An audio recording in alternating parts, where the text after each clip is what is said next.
Alright, moving on. Very weird.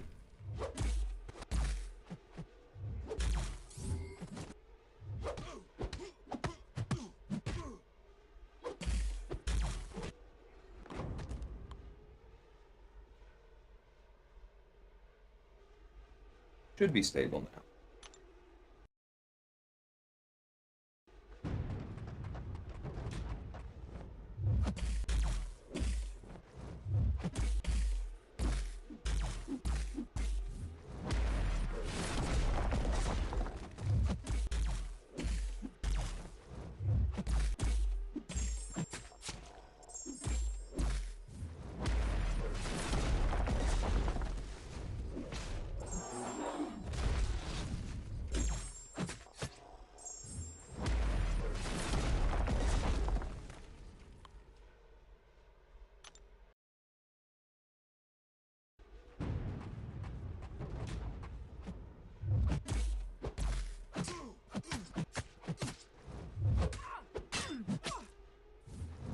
I think he just light attacked me, and that's why he intercepted me and not the other way around.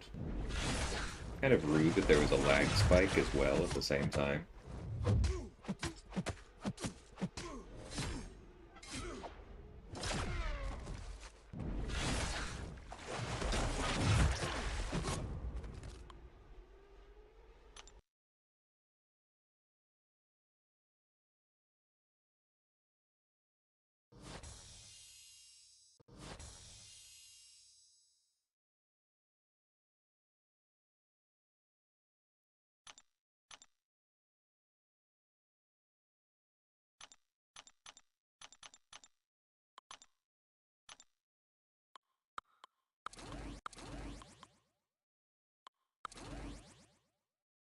That's the first time I've ever seen that.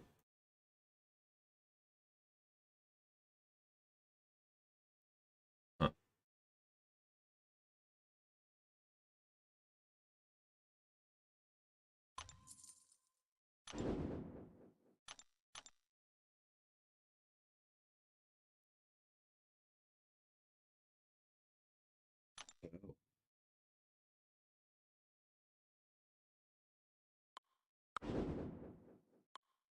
Oh, I guess that's the only place that Guardian work or the Torch works today.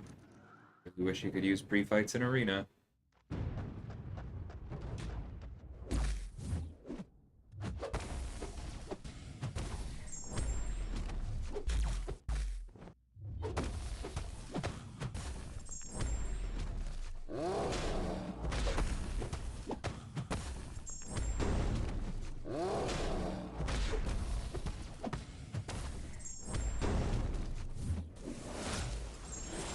Crit, go behind the armor break. Cool.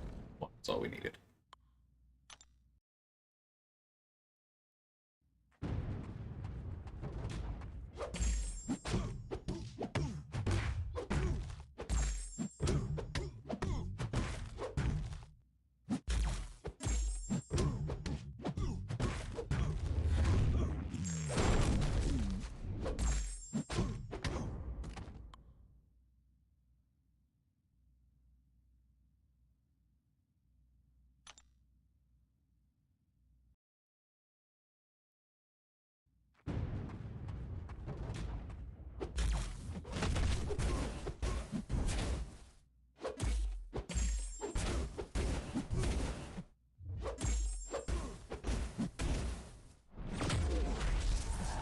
Doing more damage through heal reversal than through energy right there.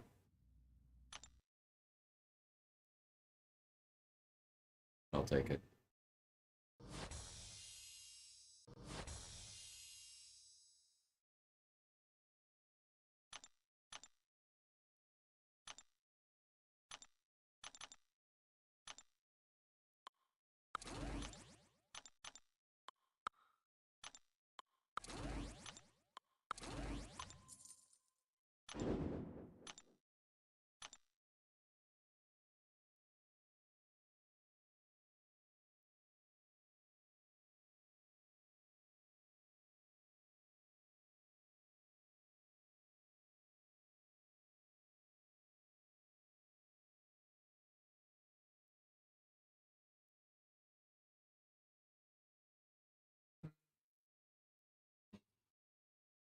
Sorry, I forget what I was doing.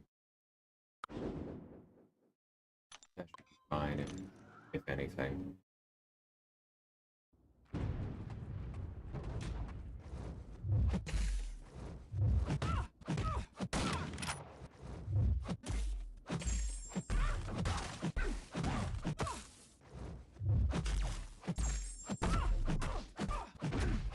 Oh, you know what?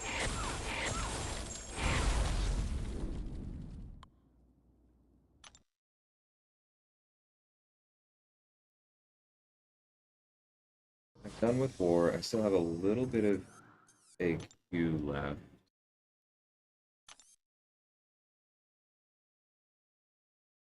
I'm gonna try turning this on. Let me restart the app real quick. I don't know if I strictly needed to restart it, but giving it a shot.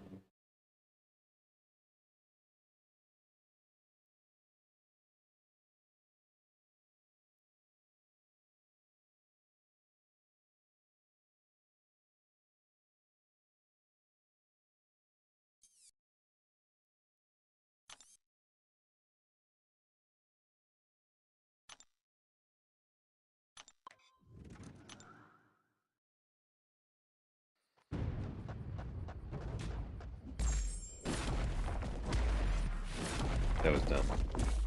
Alright.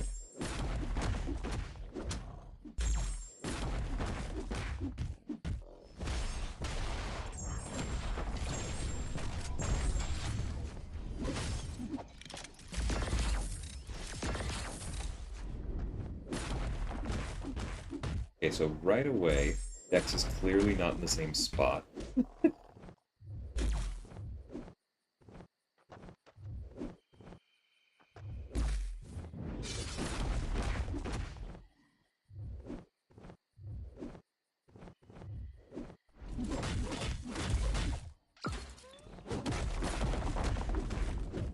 Hmm. Oh yeah.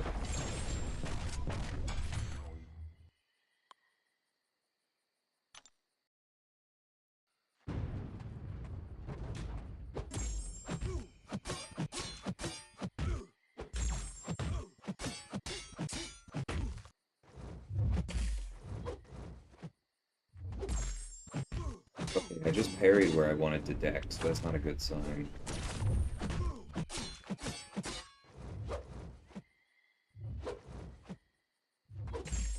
Again.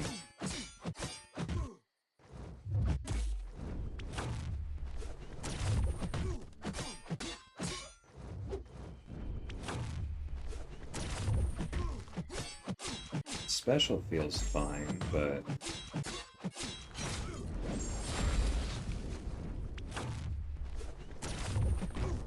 Hmm.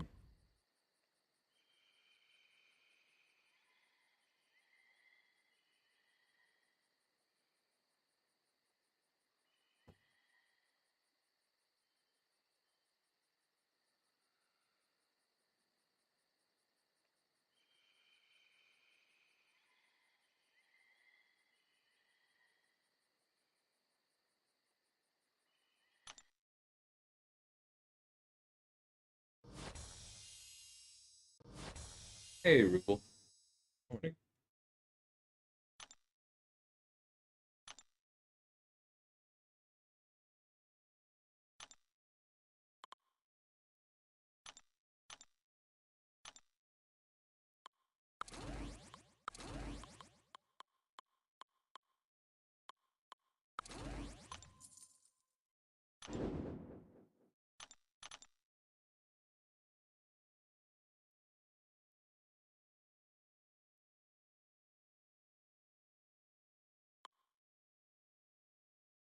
Weird.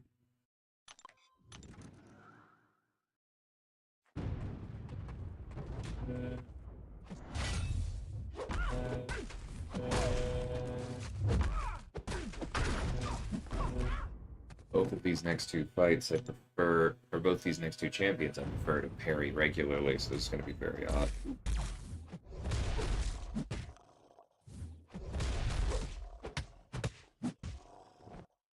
Oh, didn't mean to do that. That's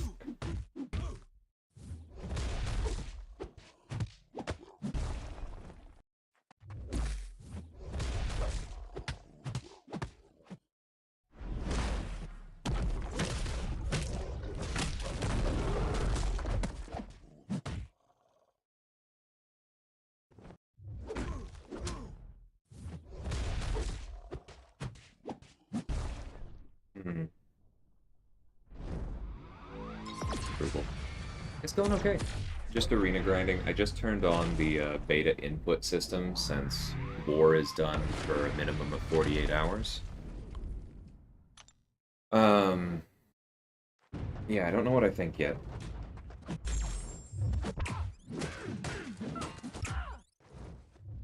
mean, that intercept felt right.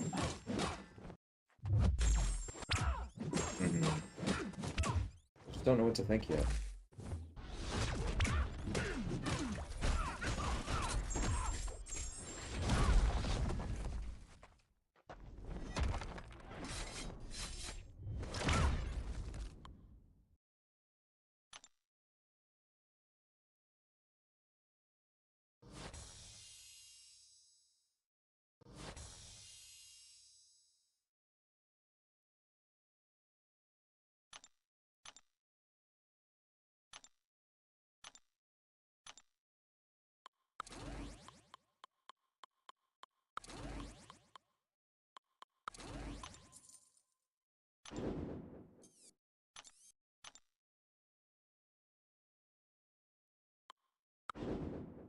Yeah,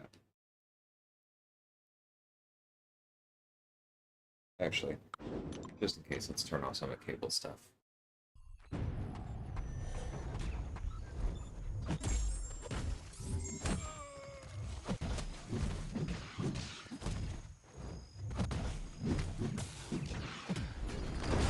That's a quick crit there.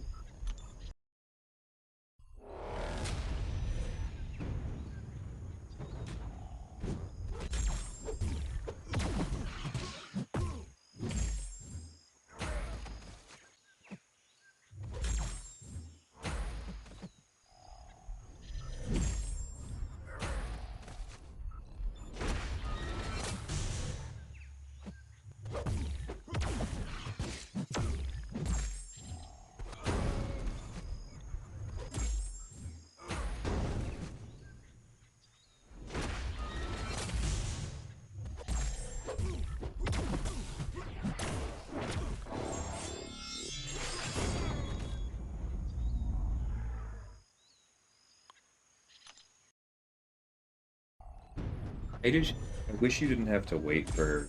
Whoops. I thought that was a berry. Okay. Stunput issue casualty, or stunput beta. Input beta casualty 1.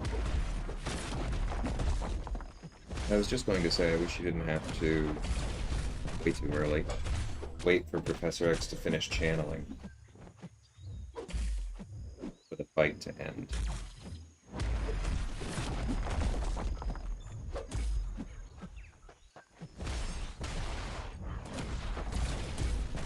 Okay, that works. Hey, Clown. How's it going, man? Just wondering who's the best counter against Professor X on Mixmaster node? I mean, there are an awful lot of counters, honestly. You just want to make sure that you play. If you're not using somebody who specifically bypasses evade, play the node. Keep yourself to like medium light combos and heavies. Make sure that you're parrying him on his dash so that you can actually stun him to get those in. That said, like common counters are Archangel because heavies, especially if you have the House of X pre-fight, but even if you don't, you can just alternate between heavies and like parry medium and then parry heavy again. Apocalypse is very common because you can ramp him up there and you don't have to bring cable. That's actually the major reason that he's not placed there in tier 1 most of the time.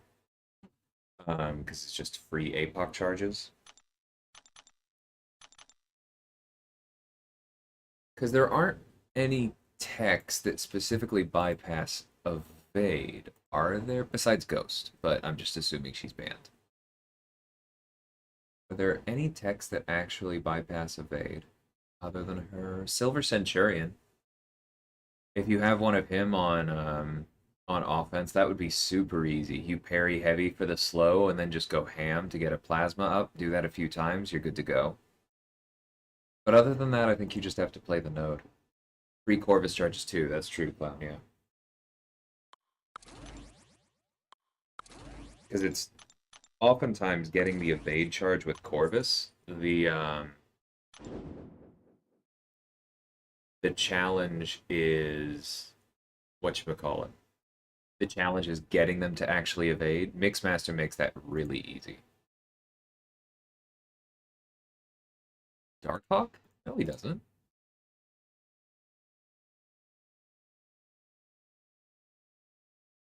I'm checking.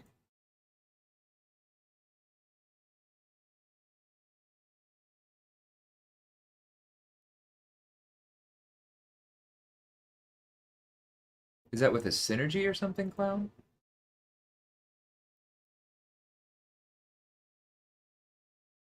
You could use Mole Man Ruble, because he does start with the true accuracy.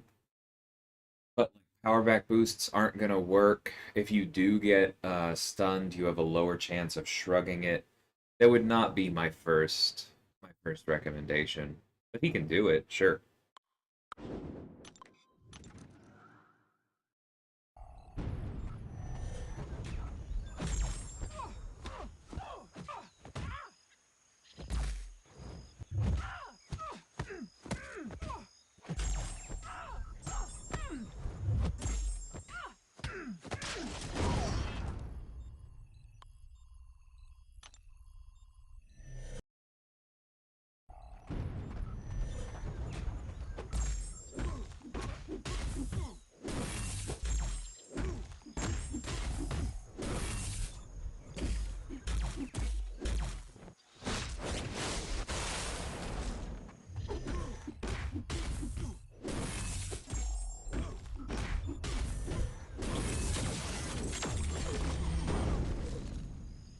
Oh yeah, probably just had the word bypass in your head because it does bypass armor and resistance. I've always liked that about using Darkhawk. Not defensively, of course. I mean, blocking his wings is sometimes painful, but eh.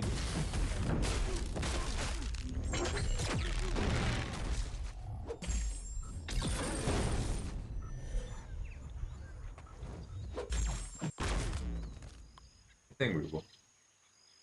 Hey, K-Dog, how's it going?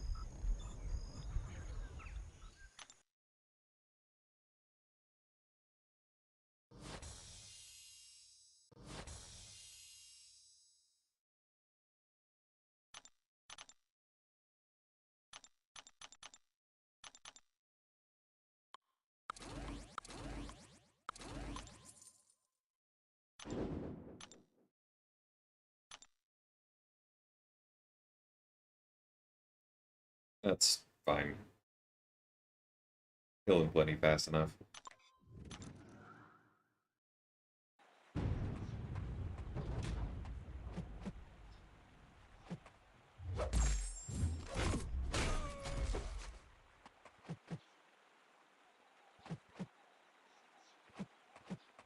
Well, you like this.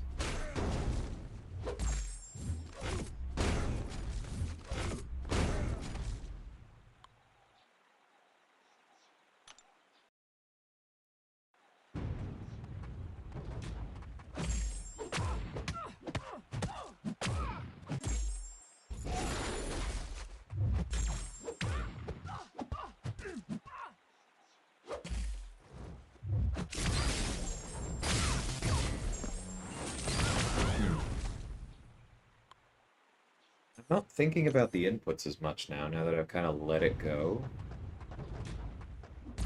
I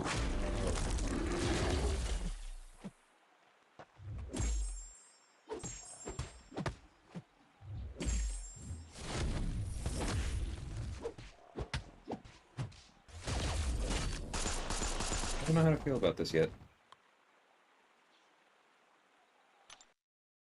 Probably say that a few more times. Prediction on the Doc Ock cutoff? My guess is it goes up a bit. Maybe 65 as much as 70, so I'm aiming to be over that. It could also go down. There's a lot of variance when it comes to arenas that nobody really cares about, like this one. And I'm not an expert in predictions. How's war looking? It got closer overnight, Clown. They're still ahead, but they're also like, last I checked, they were like 24 fights behind, so it's not over yet.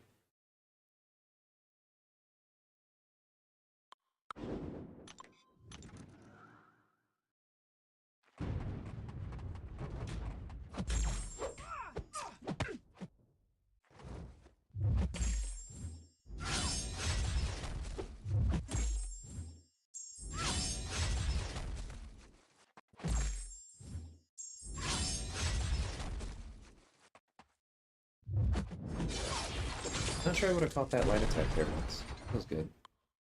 Good news is a bunch of the remaining fights are mine. Nice. Yeah, and BG3 is entirely done, I believe. Which is also good.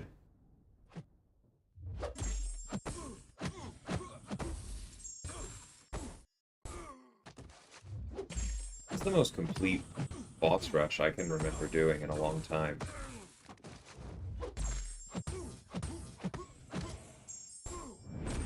Fully half the fights were left after I took down the boss.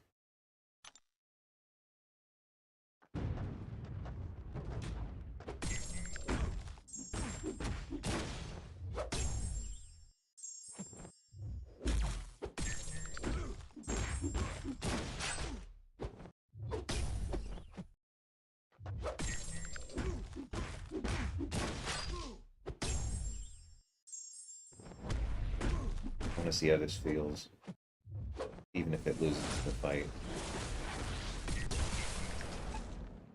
Well, I didn't get wrecked by it.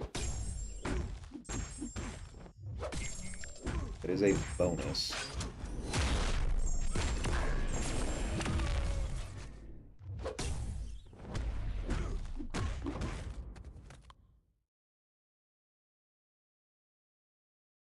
Nice, Clown. That's good to hear.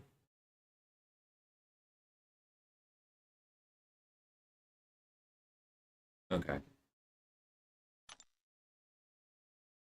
I know translation's difficult. It would be nice if Kabam just gave us, like, a very rough Google translation of the tag, if nothing else, so that we had a little bit more to go by.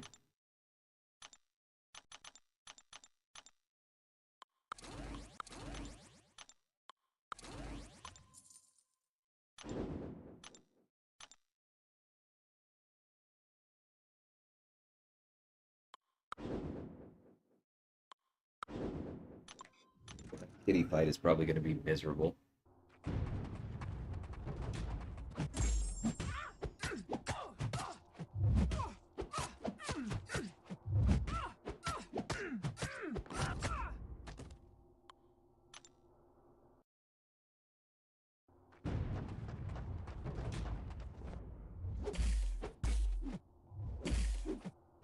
Mojo on 26 almost got you.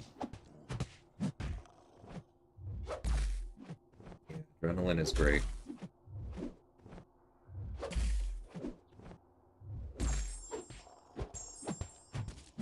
Oh, you know what I should try? Okay, that actually felt easier. Let's see if I can do that twice.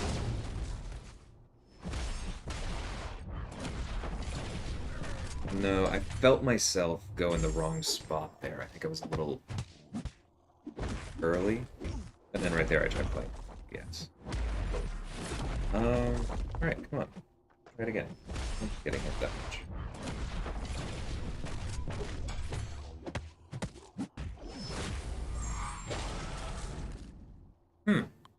Maybe inputs do feel a little bit better. Hey, Sugar Call.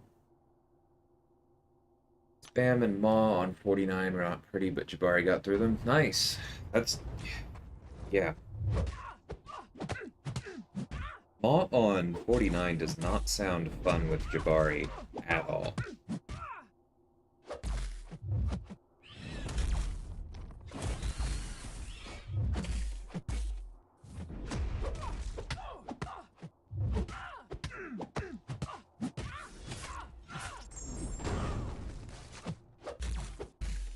Oh, look at you. That's my fault, but I really wasn't expecting her to parry that first one. I'm watching this back. What the heck? No, she just flat out blocked. I must have been slow then. That cluster at the end.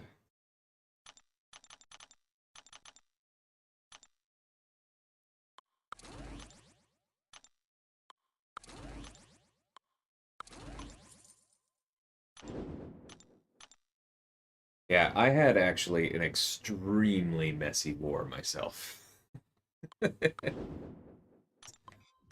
Like, it was all solos, but...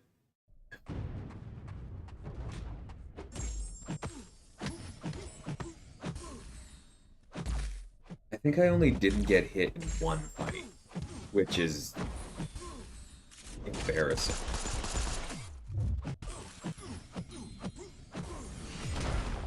Oh well, all solos.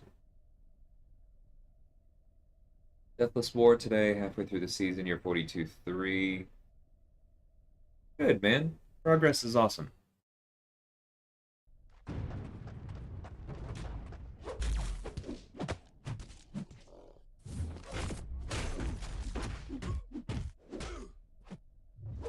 trying to get my stats rolling as I catch up on these next two war videos. Because I also want to know... I've taken both above and below average fight totals this season. And I want to get an idea of, at the halfway mark, have I taken more or fewer than average fights on average, and then what's my loyalty?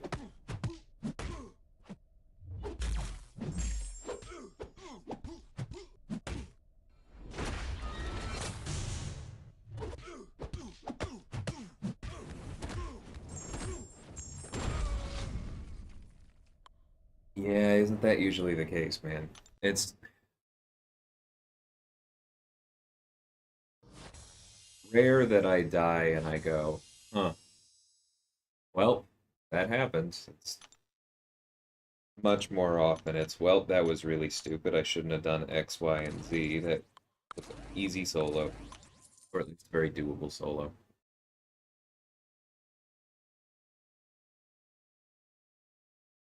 I suppose that's true in general, but maybe not recently, because my last three deaths were all kind of more on the what the, or, oh, that was a bad assignment, which is different. Let's go in Battlegrounds. Mago, like, I know Battlegrounds is more entertaining for y'all. I'm not gonna judge anyone who doesn't stick around for these streams, but Battlegrounds does not get me a 6-star.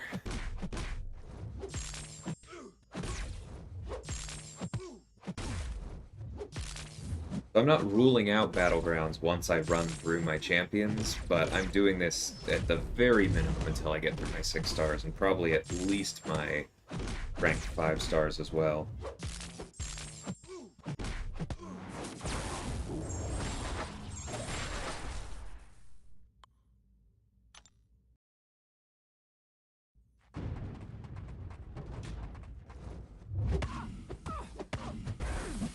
How is it I keep running up against unduped Medusas every time I bring in my Maw, right? Let me have a theory to nullify, you jerks.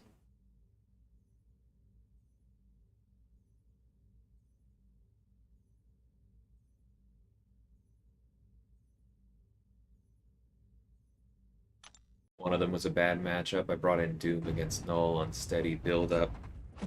So we actually have used Doom there. In my opinion, he's the second or third best overall champion, despite the problem you just outlined. But yeah, you have to be ready for it, for sure.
I do feel more able to respond to close range parries.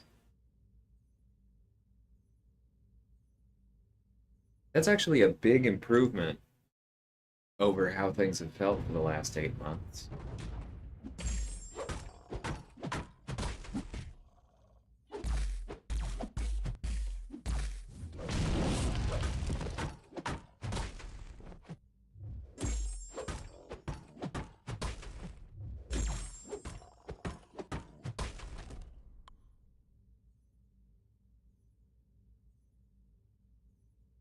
Yeah, null starting unblockable is really unpleasant if you're not expecting it.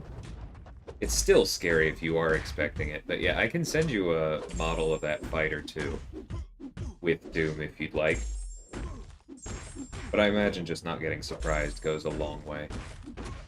Morning, Butrid, Mad Hats, Ethan. How's it going for y'all? Speaking of bad matchups, I use Doom against a happy. Yeah, no, that would not go well. You land that first medium and you go, uh-oh.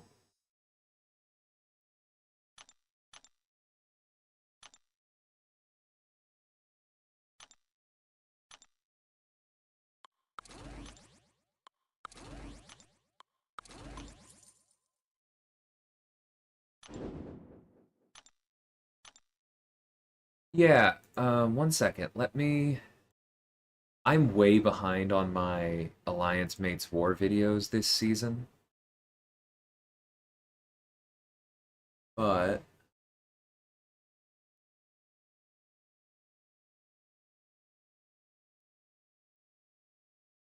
yeah, I believe this is the one.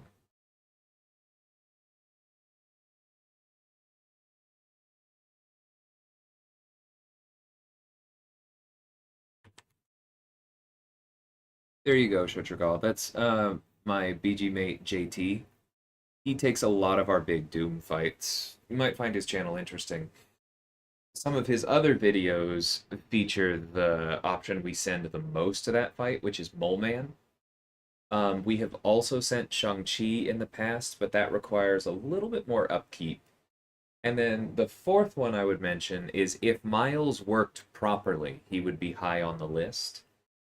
Because you would basically just have to play carefully, push null to a special, and then you should be able to miss everything forever. The problem with Miles is that he's bugged right now where he's only supposed to cause miss not to happen when he parries on a well-timed block, but apparently it can also happen on normal blocks, which is much, much worse. You turned the inputs beta on halfway through my war, didn't see it affect your performance. You are a braver man than I, Sarah Ghost. But that's cool that it felt good. I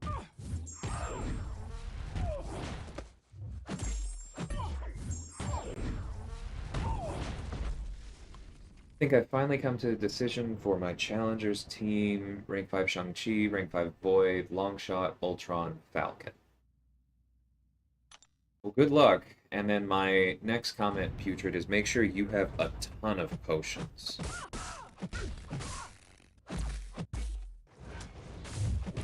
Because, come on, you know she has a double medium. Noob hour over here.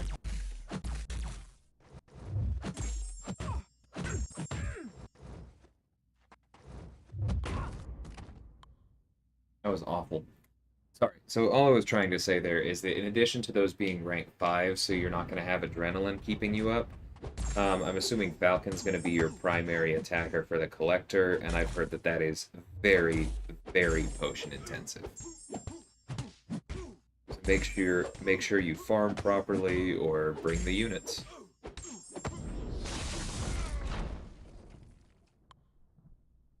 When you're in camo, you can't block at all. Yeah, I haven't exclusively, or I haven't extensively tested it, Shurtragal, but there's something is up with Miles.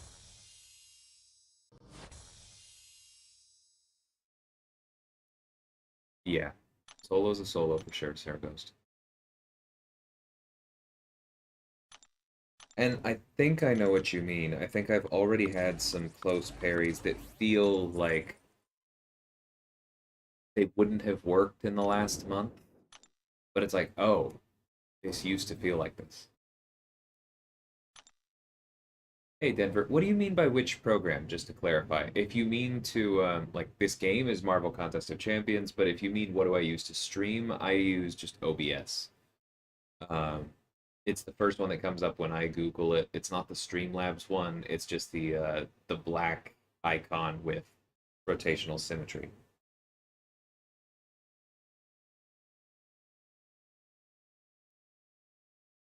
I want to use Diablo on all of these. Is that an option?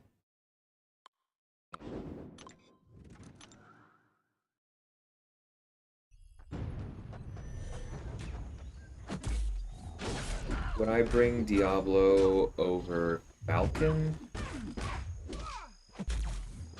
If I didn't want to grind a bunch of... Okay, that's the first thing. Maybe I'm just not used to it, but...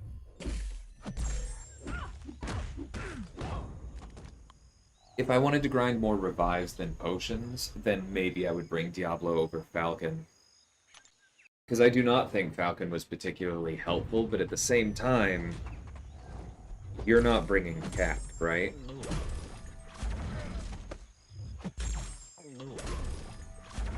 You do have Shang-Chi, but Cap was really, really helpful for me. Not having Falcon for the last 10% where he goes unstoppable all the time. And you might have a real issue if you don't bring him. See why Miles can be good. Yeah, exactly. You have to keep pushing him above. But you have a lot of room if he literally can't hit you.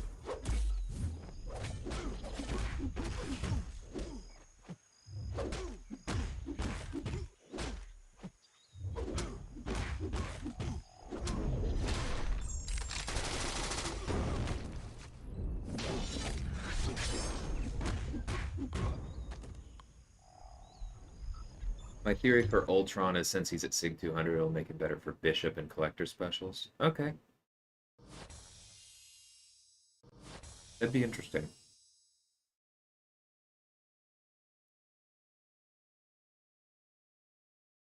You have rank 3 cap, a lot have told you Falcon over cap. I mean, again, it depends on what resources you're comfortable using. A lot of people, in my opinion, are way too fixated on revive counts.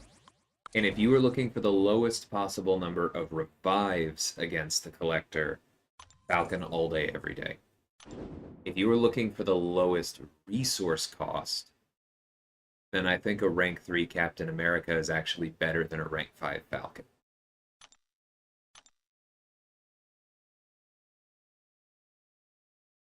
I guess Herc for Mojo, because I probably should have picked the middle team. This is going to be terrible.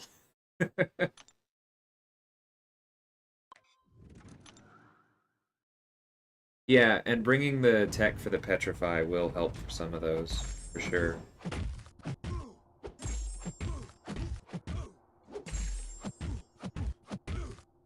Although you also have Void on the team.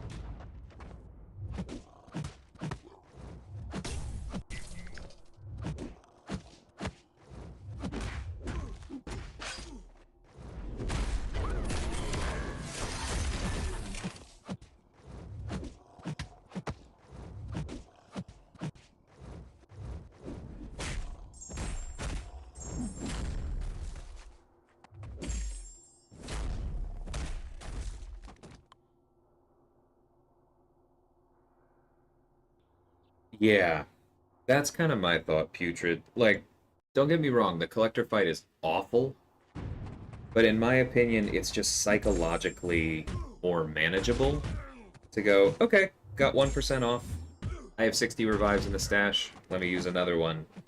Than it is to go, oh god, okay, I got 3% off, but that run could have been so much worse. I hope the next one goes as well because I'm using 8 of my 100 potions, and that means the end is in sight. Like, you know what I mean? For me, those are just two different feelings. I prefer spamming revives and not worrying as much about potions. Hey, Jason, how's it going? Yeah, potion farming is tricky. Like, I have a good auto fight team for it, but it's so slow.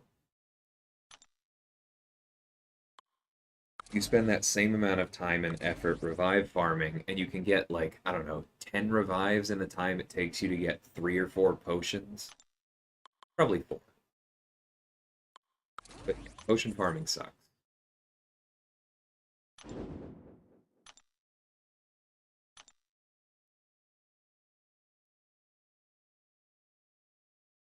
They should make it so beating Labyrinth of Legends Red Hulk gives you, like, 2 tier 5 potions or something. Or just do that over and over again. That'd be fine. Didn't get a notification of your stream starting. YouTube is weird like that. It's also possible that because I started streaming almost immediately after my war video dropped today, that might have thrown things, and I was aware of that. But it's okay. Yeah, sure.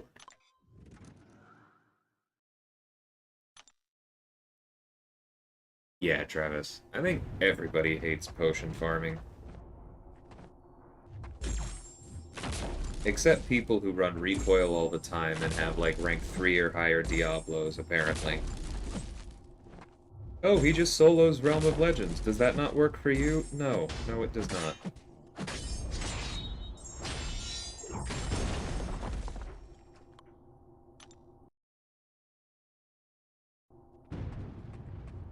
It still can't be that fast.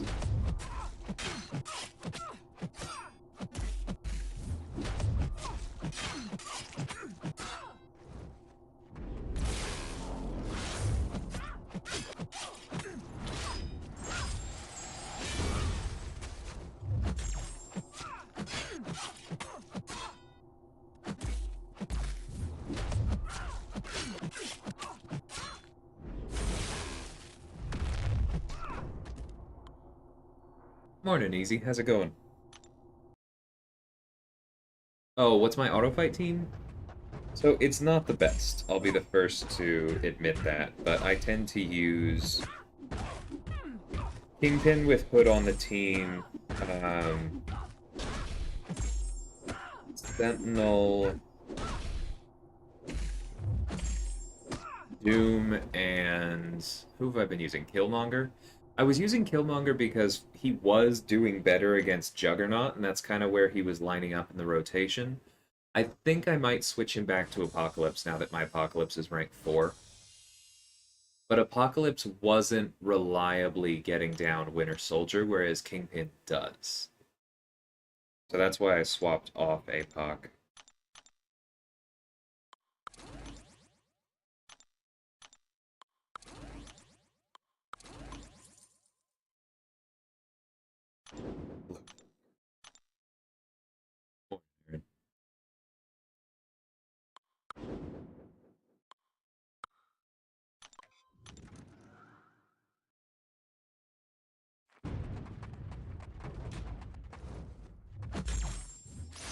Yeah, easy. That would absolutely be on my list of reasons to rank King Groot. Because I know Work in Progress and I have talked about this quite a bit, and the main reason his auto farming team makes it further through Realm of Legends than mine is because he has a King Groot.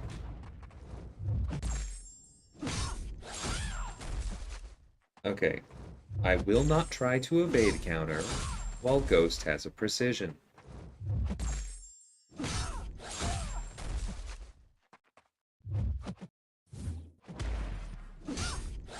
Okay, that's not what I meant to do. Come here. Thank you. That'll work.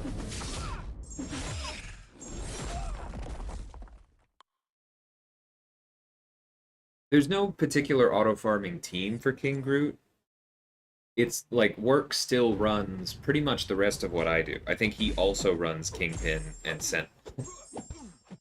And probably Doom, just because he's usually the best for Captain Marvel.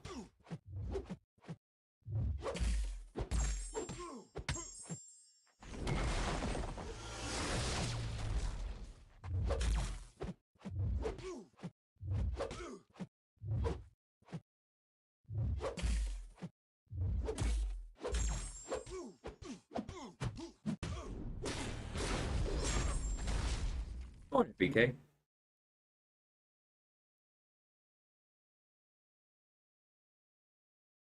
Usually online, Jason.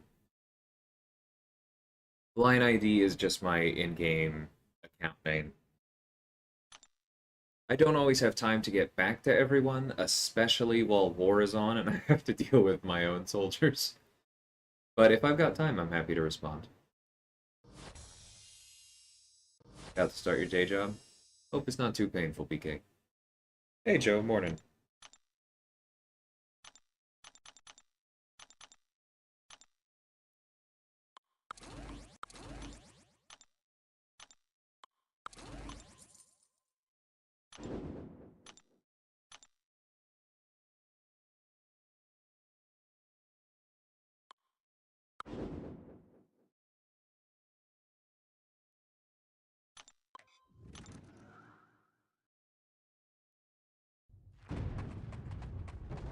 Yeah, King Groot just kind of dies or he doesn't.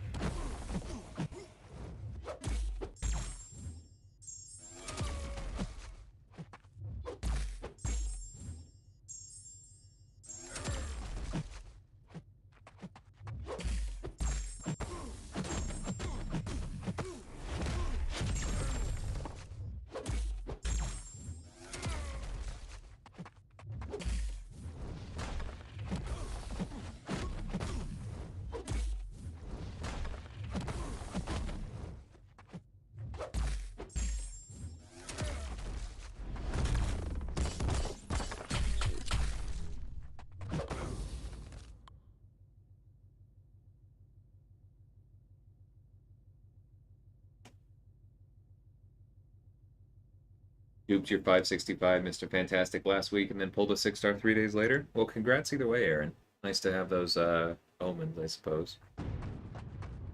Working now. Nice.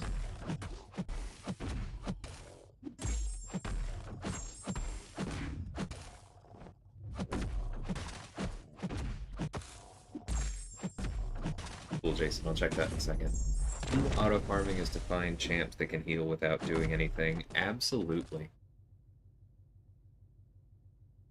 Oh, and you know what? I'm not sure I've run. I'm not sure I've auto farmed Realm of Legends since rank 3ing Joe.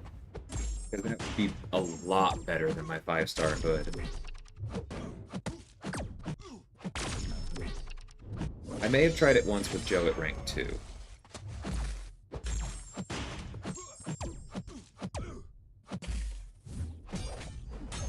Whoops. I'm reading chat instead of playing again.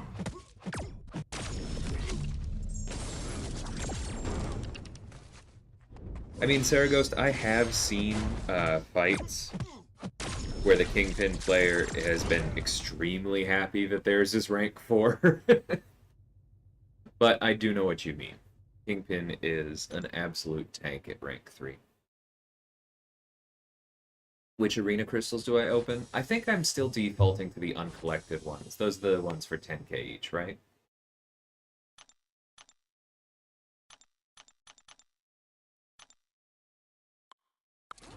I don't have quite the stomach for variants to open the Thronebreaker ones. Maybe I would if I did arena more.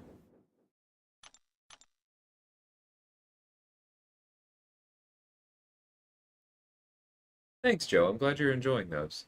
That definitely was my intention, because, like, I don't consider...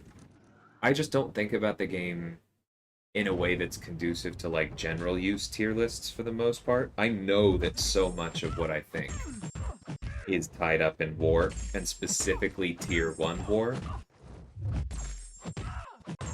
But if we start with that caveat that I'm only talking about that, then sure, I'll make a tier list. That's kind of what those were. You never have too many reads. That's true. He does get better with himself. Although Nimrod also has that ability easy. He gets better for every Nimrod or Sentinel on the team.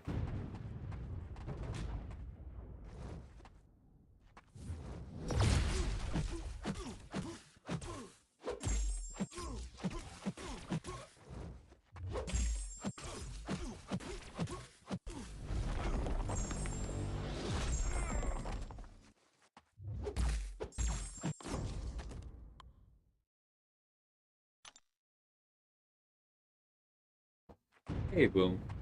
My current auto fight team is, I was just going over this earlier, what? Kingpin, I guess now Joe, Sentinel, Doom, and it used to be Killmonger because he was auto fighting better than APOC. But now it's probably rank 4 APOC since I have him.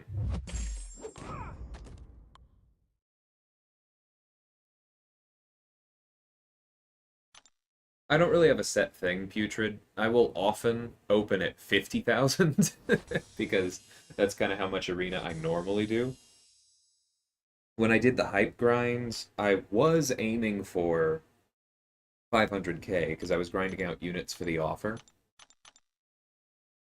But then I was like, okay, fine, I'll just do the hype grind and I'll open when I'm done, and that ended up being 800,000.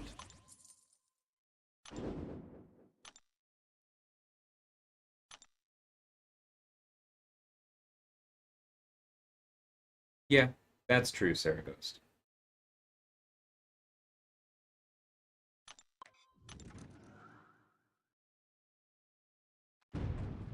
Sure thing, Boom. And as we covered earlier, if I had King Groot, he would be on the team for sure. That's why you want Nimrod. Oh, because you've got Omega, that's right.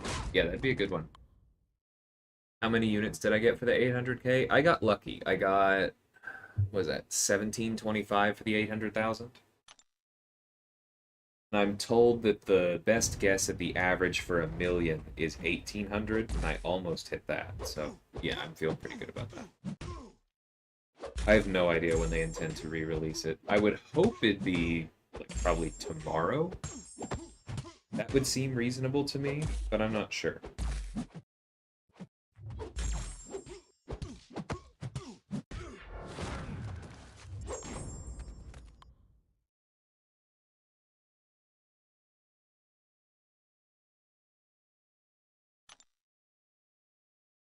Yeah, I can understand that, Sarah Ghost. Like, that logic doesn't really hold for us, but that's because we don't run paths like that. We tend to assign one section at a time, one path at a time. But yeah, I get your reasoning for sure.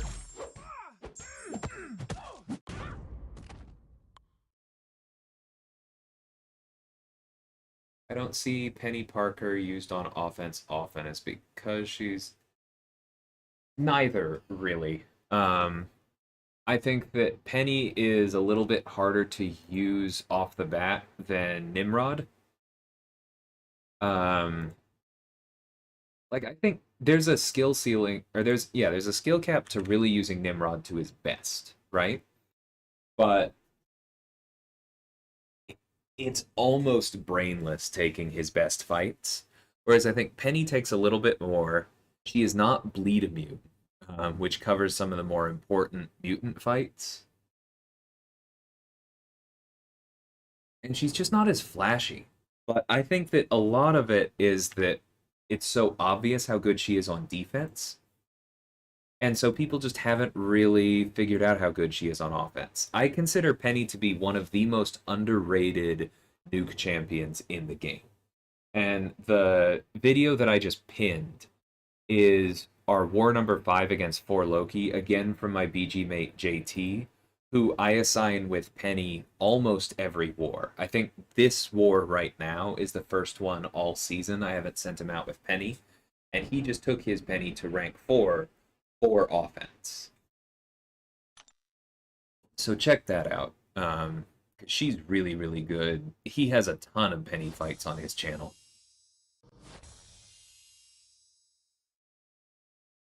I feel like Sentinel is one of those champs people just don't enjoy playing, but he's highly effective. Yes, I agree. I think Sentinel is very good. He's just not flashy, and God, is he painful to play unduped.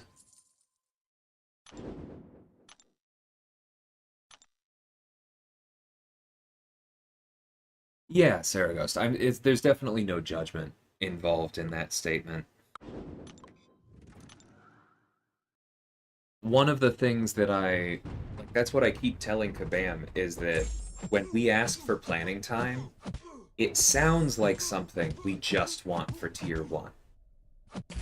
Because, like, tier 1 is, for the most part, the alliances that actually plan fight by fight. And so for other alliances, how much planning time do you really need? Look at your assigned lane, just go in, right? Blah, blah, blah, blah, blah.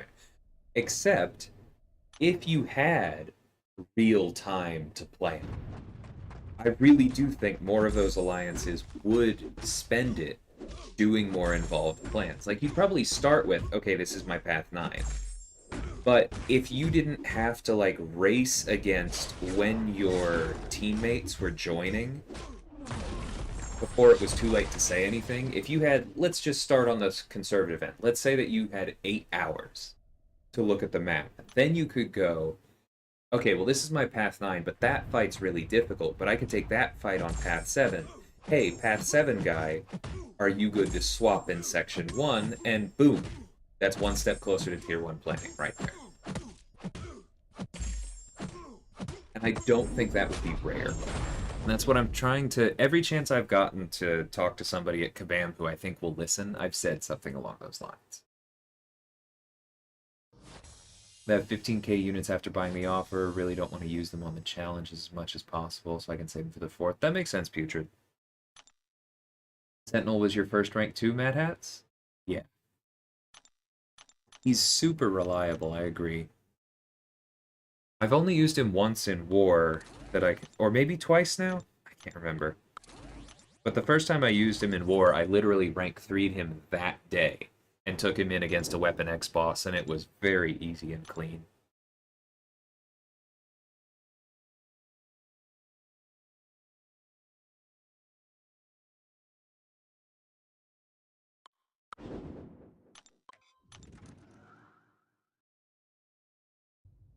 Sure thing, Joe. Hope you enjoy those videos. I know JT's actually been working on getting a few more subs because YouTube has a minimum before you're allowed to live stream from your phone, which is how he prefers to do it.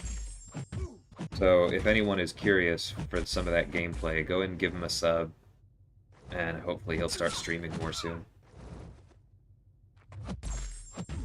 Okay, that parry I missed, but that may have just been because I'm holding in a sneeze at the moment.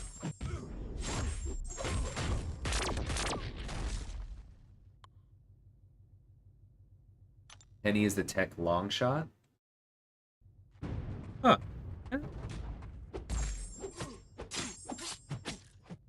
I think her immunities make her more helpful in the current war meta than Longshot, but I get where you're going with that, and that's not crazy at all.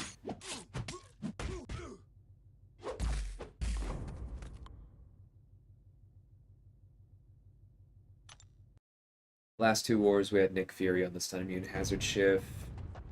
Yeah.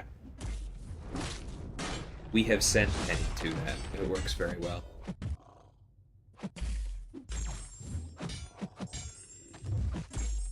Okay. I was a bit slow on that wake up, I think.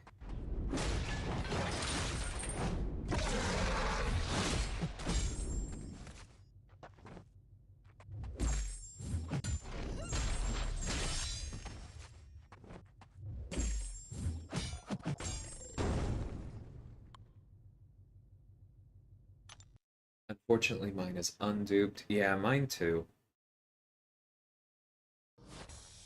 I hope I grab her from a Nexus or something soon. She's fantastic. You would plan for your BG in Platinum 4 if you had more time? Yeah, I don't think you're alone, Putrid.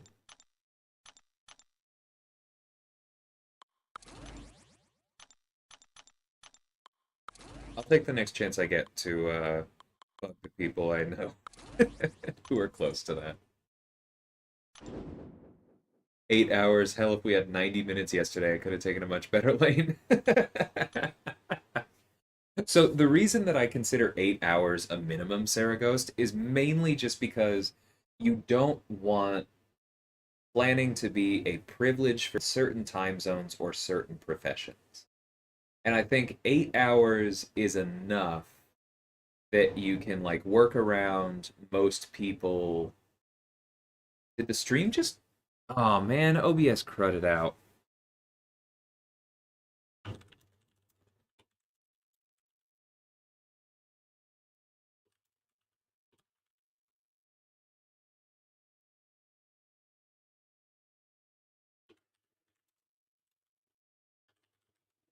Okay, can y'all hear me again?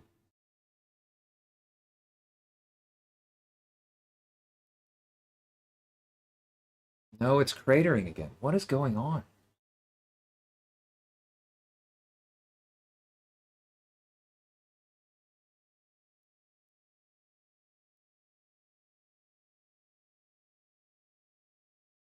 It's so weird. I have no idea what's happening, guys.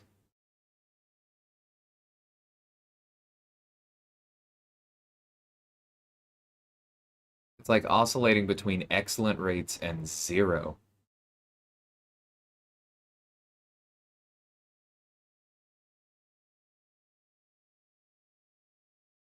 Okay. But yeah, I don't.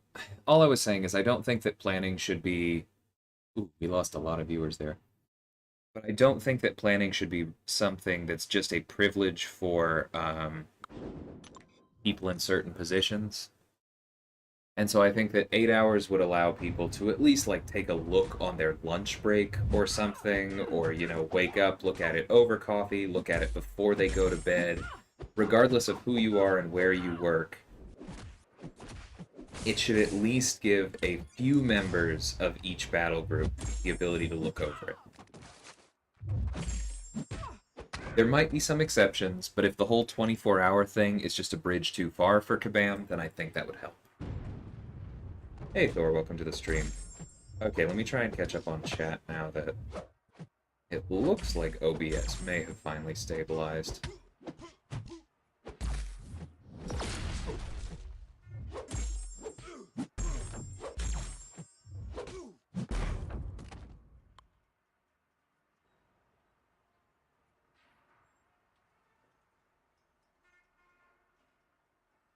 We're 52 deaths ahead of them. Okay, yeah, I think you got that one.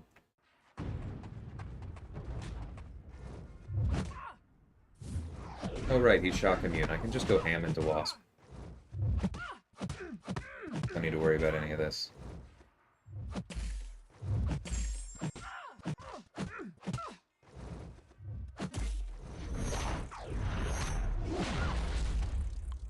You're at a pretty low number for y'all. That's good, Saragos. We're in Gold 1, and I want to plan, but we're not a serious alliance. Do a mix of 1 and 2 BG wars during season. Yeah, that makes sense. And, like, it wouldn't look the same across all tiers. But I think it would be nice to have the time built in so that you had the option. Good luck, Clown. Not dead.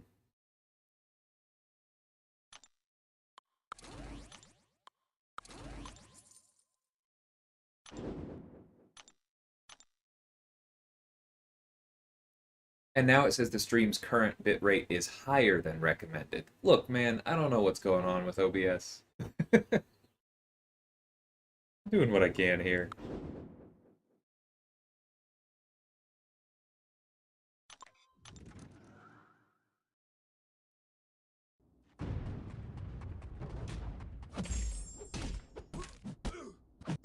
I'll see if there's an update available later. Appreciate y'all's patience. Of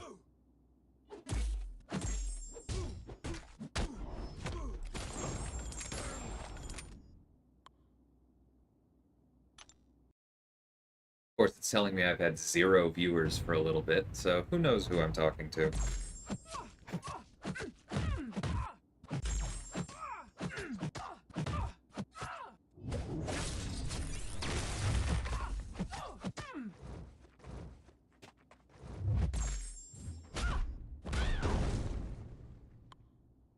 Keep bitrate at 6K or higher. I have no control over it, Putrid.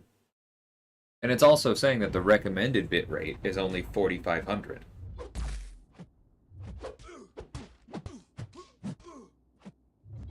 That's what I'm saying. It's just acting weird today, because normally it's stable unless my internet is bad, and today it's saying things like, oh, we don't have enough bitrate, which means that it's probably below like 3K.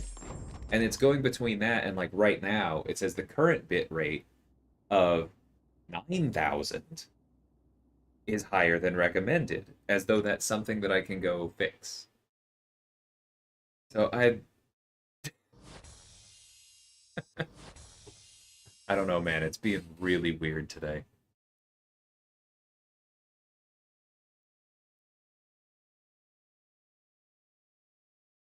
Yeah, over here it says dropped frames 8.9%. That's the highest I've ever seen that in a stream. Something weird is going on today. Oh well, doing what we can.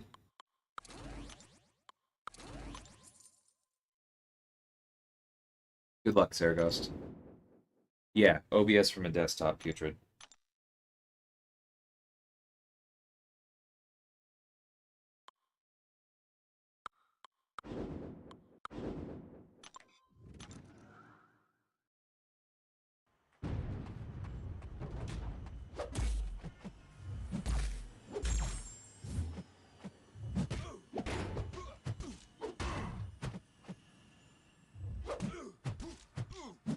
I don't know why I dropped block there.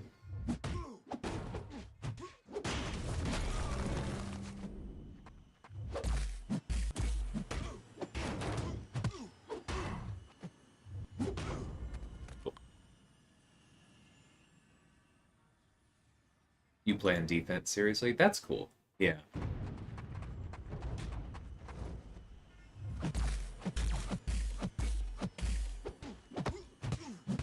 That also makes sense because you have time to.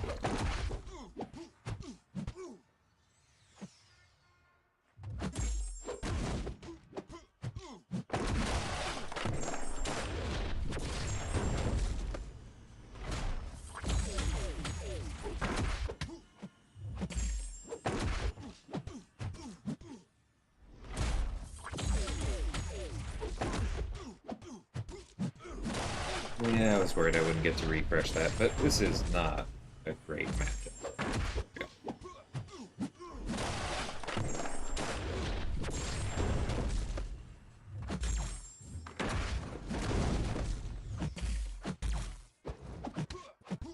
I was too slow there.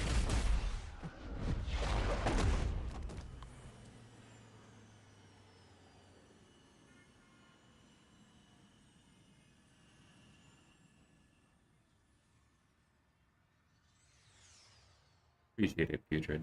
But I mean, like, what I meant by as though it's something I control is more that, like, I can tell it not to go too high, but I can't help when OBS decides to fluctuate its output between 9K and 0 multiple times over the course of 5 minutes. Like, I don't think I have any control over that. If I'm wrong, then yeah, we can talk about it.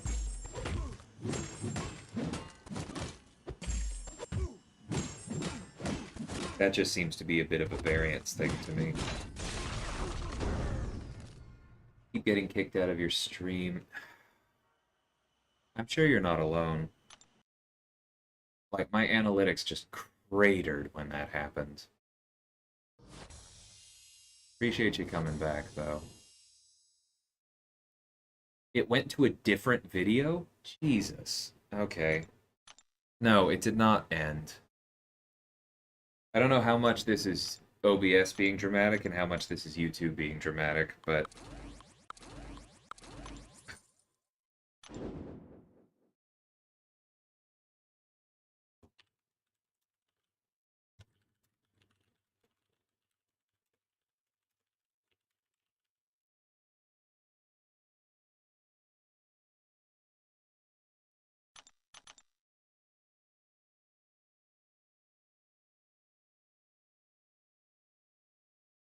glad you didn't panic awaken 2099.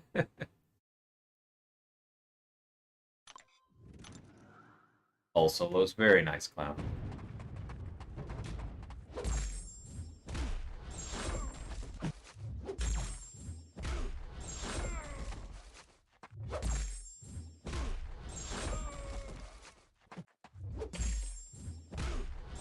The wonders that are Colossus's crit rate.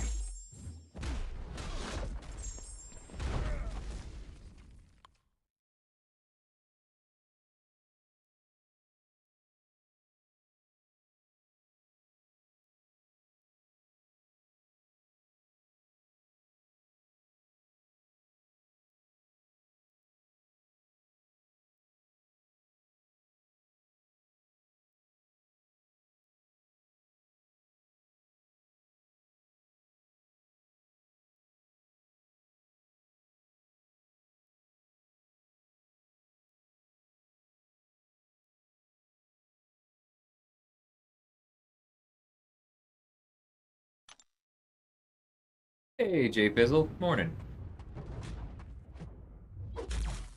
How's it going? Yeah, thanks. I was really happy with those openings. I know I don't always sound it in the moment. I tend to be trying to, like, think through consequences and all of that. I'm very bad at just reacting happily, but I was very happy with it. It was a good weekend, and the account grew up a lot. Yours went to a different arena streams of mine, or stream of mine. You too. On that day.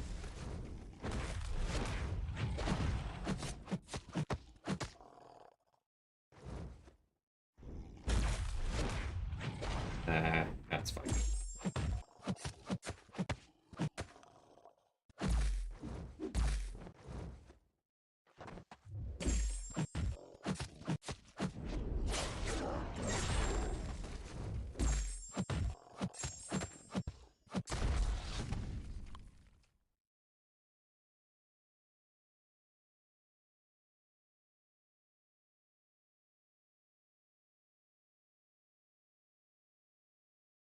Do a lot of analysis during openings. Yeah.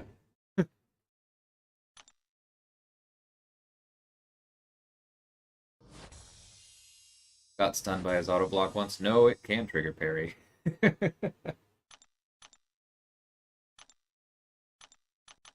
Yeah, he's a tricky one. That's actually one of the reasons I thought maybe you were going with Jabari for the hunt. Yeah, it's time for Ock quick fill.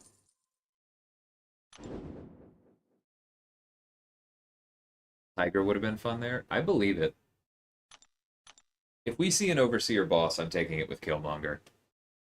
True Strike Resistance be damned.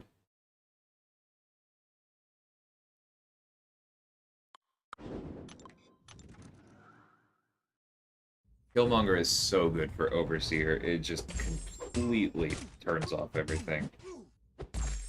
And now I would probably bring Void as well.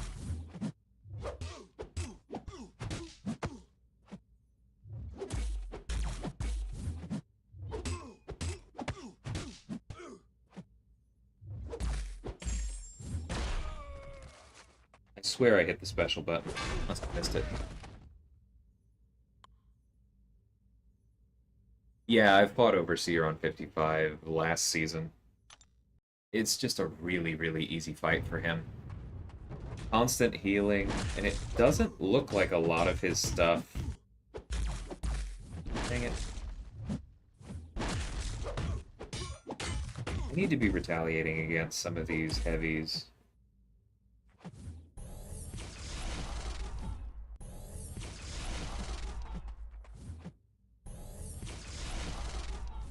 Okay, there we go.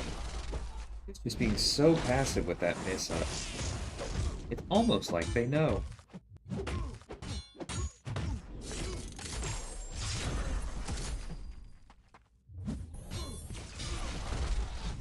It's worth it.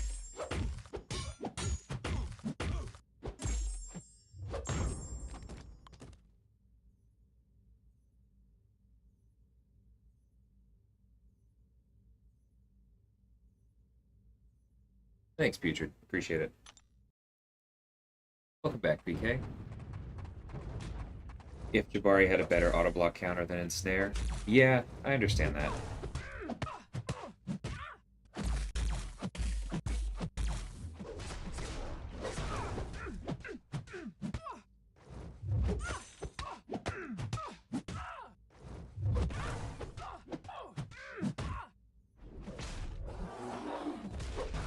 I actually kind of wanted to push her to the special too, because it would have been an interesting test of the inputs.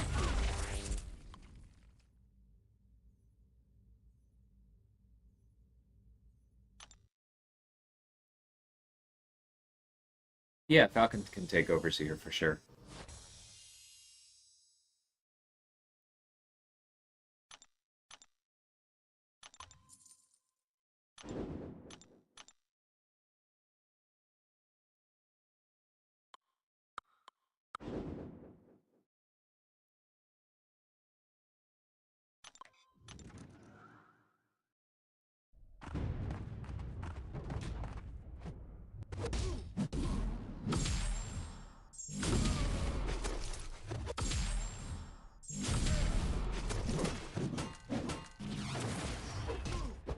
Just did not respond off that wake up.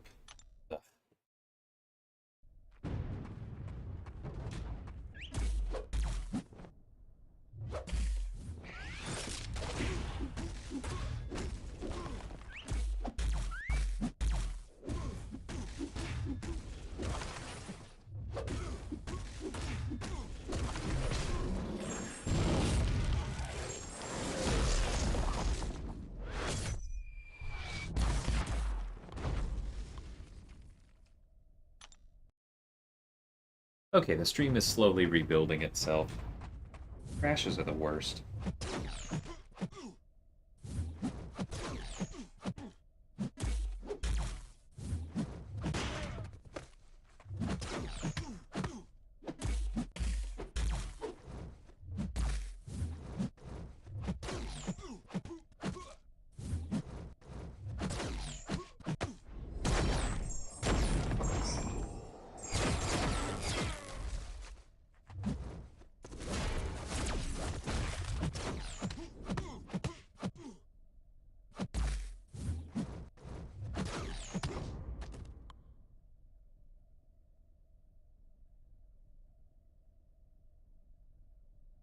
Yeah, rank 4 Sam on 55 does sound fun. For turning off the disorient.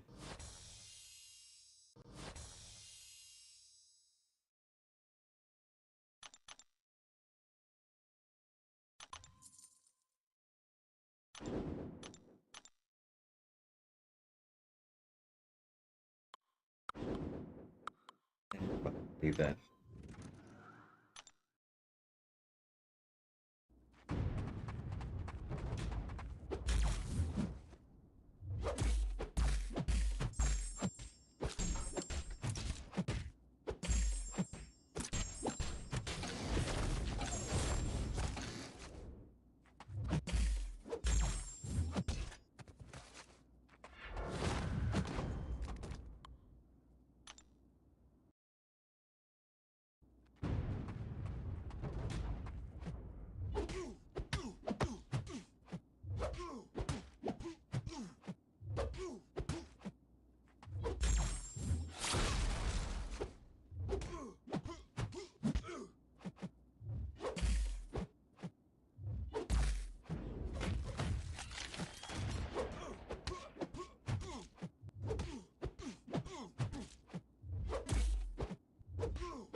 That almost made Red Skull look decent.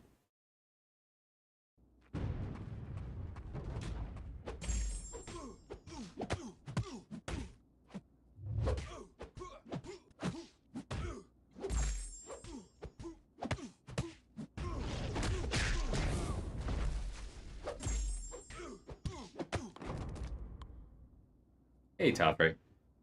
How's it going, man?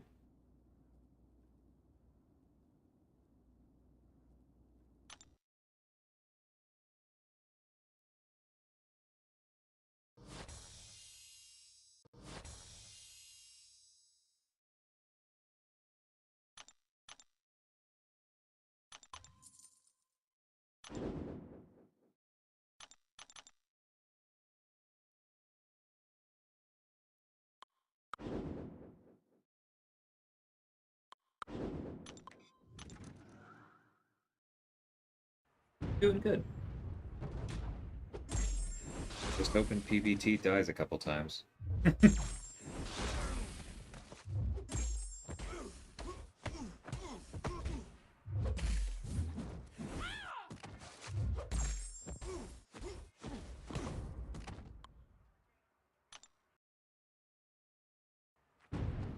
Hey, Vega. Morning.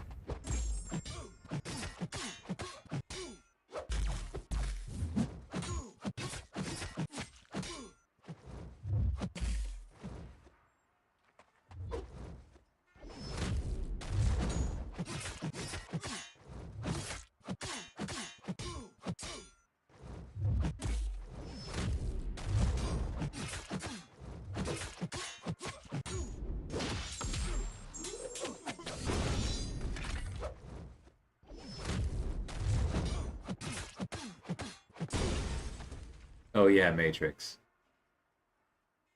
Yeah.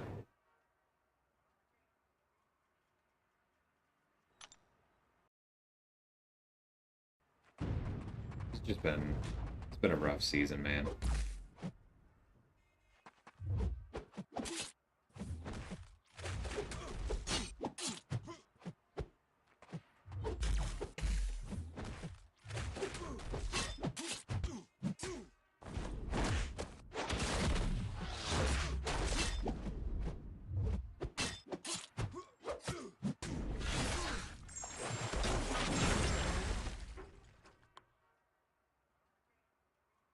Took your overseer to rank 3 yesterday, loving it? Yeah, he's awesome. Thing in Battlegrounds is, yeah. I wouldn't have called him necessarily for Thing, but that's cool. I still haven't seen the Sauron fight, top rate. Hold on.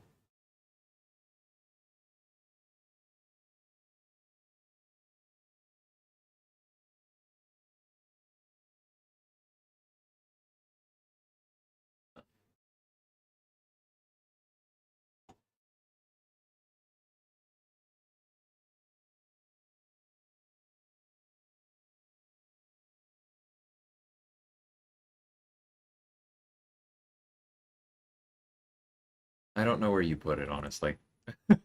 I'll find it again.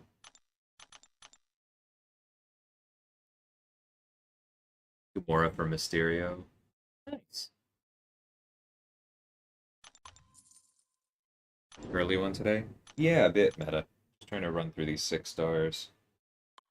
I actually, like, didn't barely touched my 5 stars last night.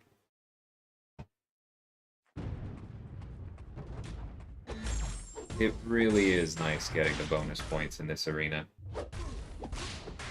They recommend it.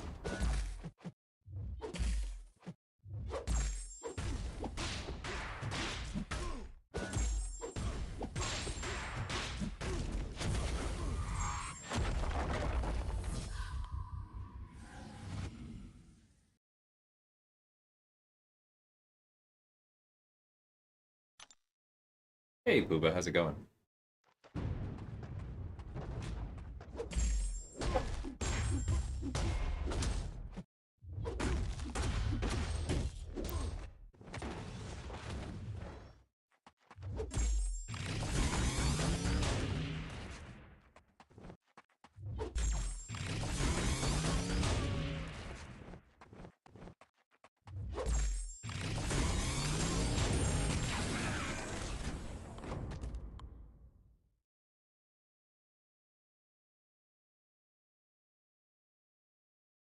Okay, now I see it.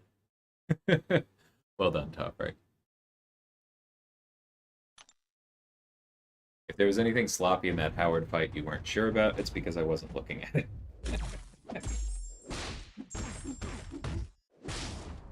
Yeah, that was a good fight, man.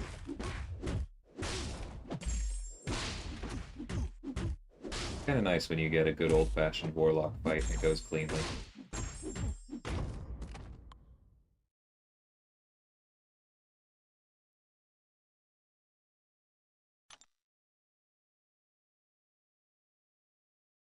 Hey, Steve, how's it going?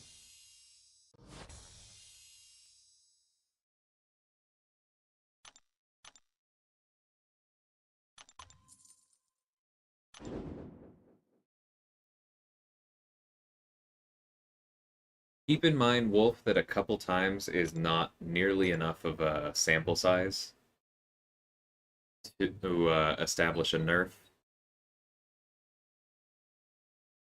Maybe it has been, maybe it hasn't, but I'd wait to hear from more people before I would conclude that myself.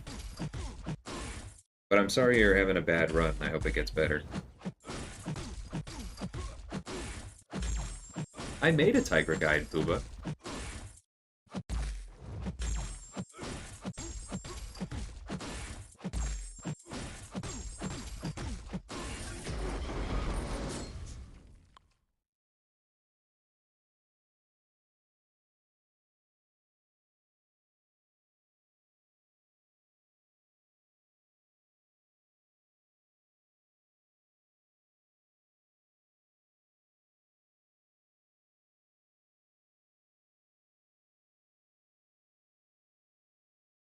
Yeah, there we go. Champion Guides.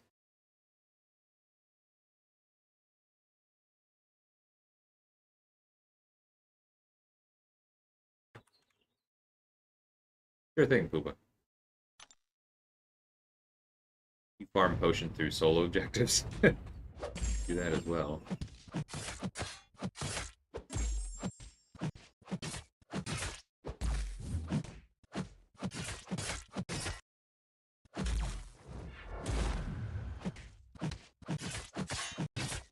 Okay, it was actually nerfed.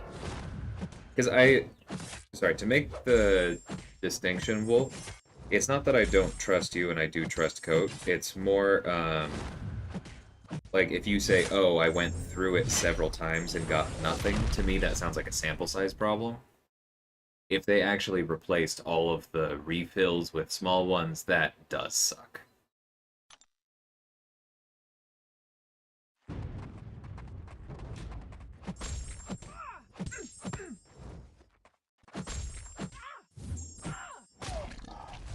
It's not like that was easily auto-fightable. You actually had to put in the time, so that's a bummer.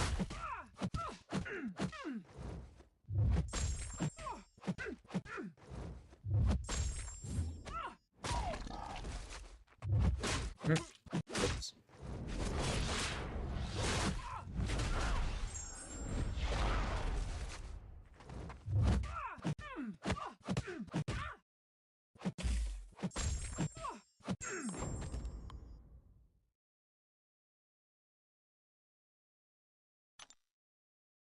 Tiger to rank 3 this past weekend thanks to the free doubloons in the Temple Arena. Your third rank 3. Very nice.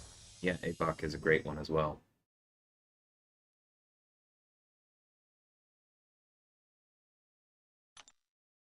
It's funny, Sarah goes.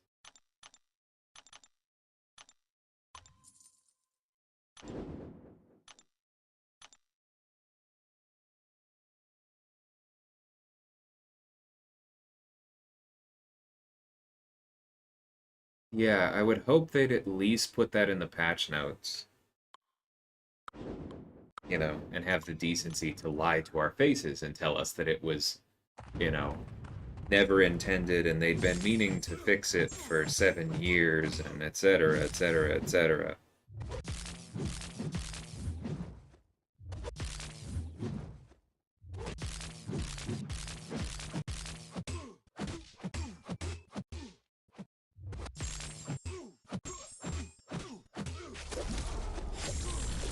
At some point, I'd honestly just prefer that they tell us, look, man, if you want to explore 7 quests in one day, you're supposed to pay us units to do so.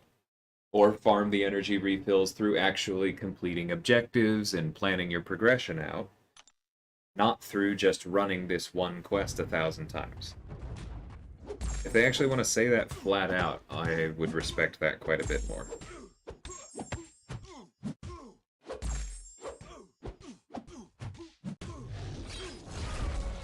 Not that I'd necessarily be happy with it. But I would prefer it.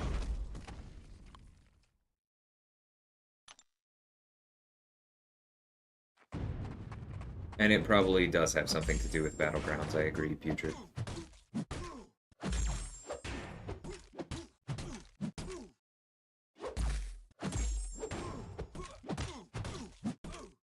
Which also dims my hopes a bit that the 15 energy is a placeholder and that they're actually going to give us a different currency for Battlegrounds specifically. Which is what I was hoping. Jesus, Thor, that's all you got? That was pretty bad, man.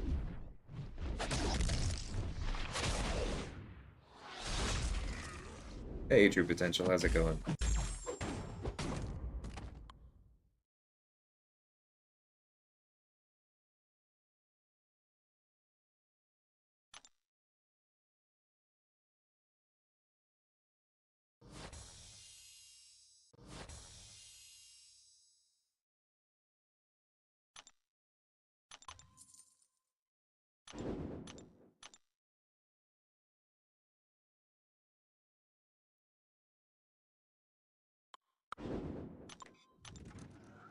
You're running 536 right now, and there's a big refill, but that might be left over. Yeah.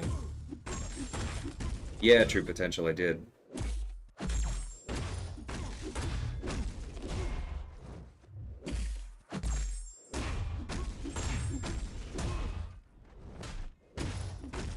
The only one who even could have competed with him would have been if I'd pulled Kitty, and that didn't happen. I agree, Coat. The whole finding 2 refills on one path thing was always pretty silly. I just want them to be transparent about that stuff.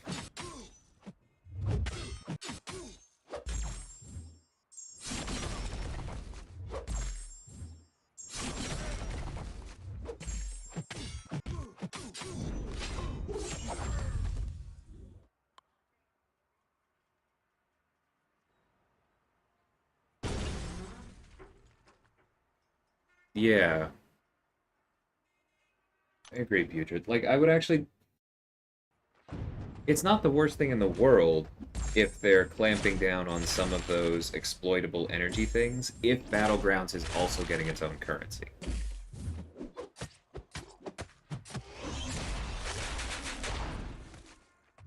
But if they leave Battlegrounds...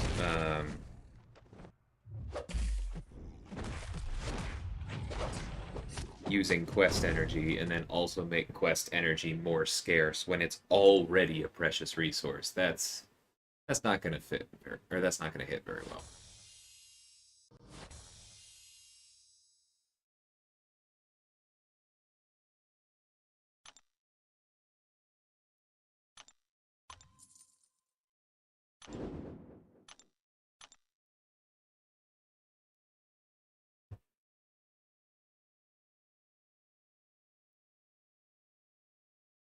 I know, Toffrey, I said the same thing a few minutes ago.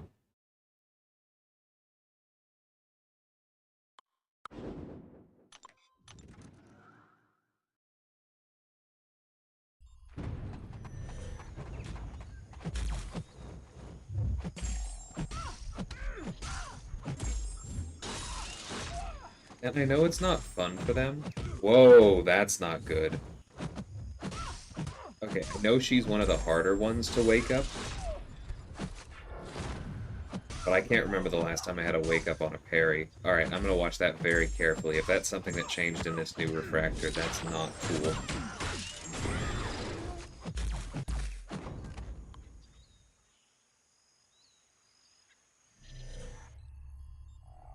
They haven't been in the office to comment yet. Well, if it happened late yesterday, they're the ones who did it, aren't they? So I don't have, like, I understand the point. If they're not in the office, they can't comment. But it's under their control, so that would be an intentional decision, wouldn't it? To try and release it when they're not in the office to comment.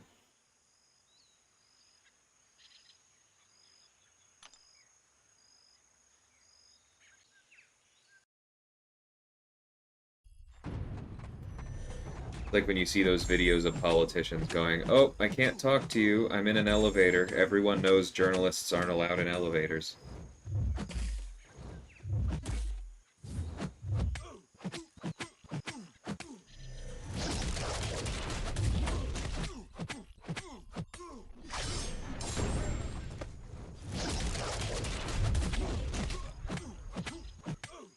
No, I'm top right. I cannot join you there. I know you love to complain about the game, but no. Like, everyone deserves work-life balance. Just because we're not happy with Kabam does not mean that suddenly all of their employees need to be online managing PR when they're at home. Let them. They're still people, dude.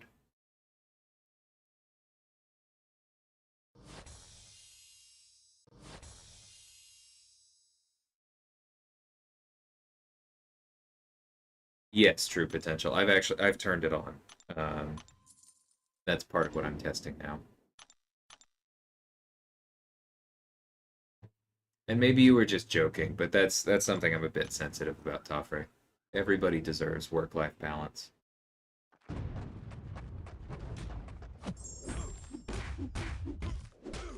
No, I can't even follow you there, man. It's lame to set something up to change after work hours and use it as an excuse. That does not mean that all of a sudden the employees who probably did not have control over the decision should be the ones to fix it.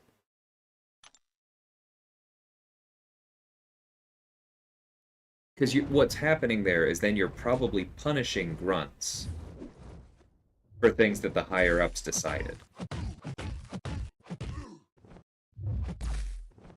And just being angry is not a good reason for doing it.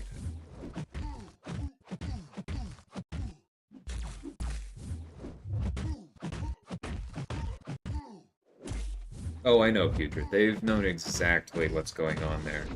I have the leftover keys as well.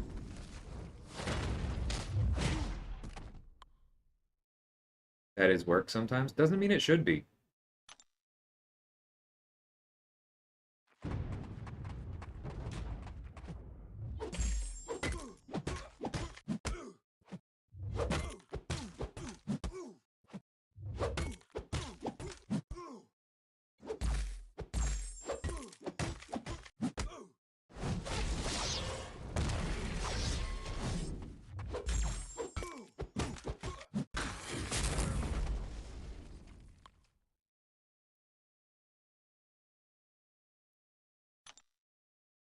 Sure, plenty hypocritical.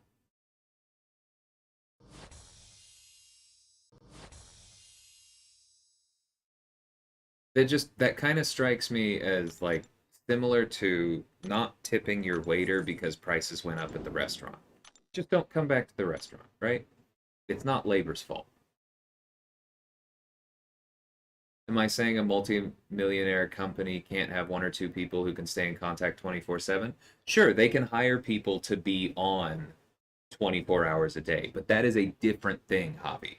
There's a difference between hiring people for a night shift and telling your regular workers, hey, you have to be on while you're at home. The 8 hours a day you work actually aren't that we pay you for, aren't the whole thing. You also need to be on your phone responding to forum quests at home, even though that's not what's in your contract. Those are two different things, my friend.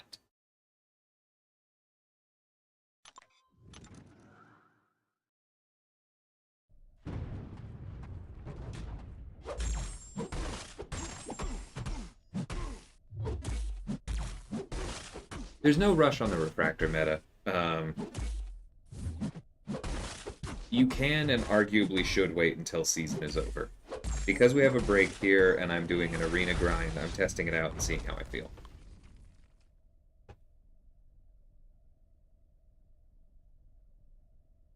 Yeah, putrid.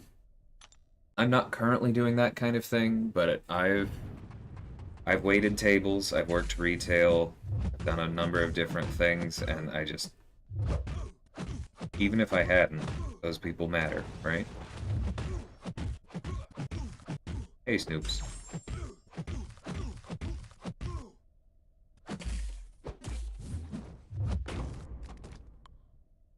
Oh, I know, Toffrey. I was a TA too.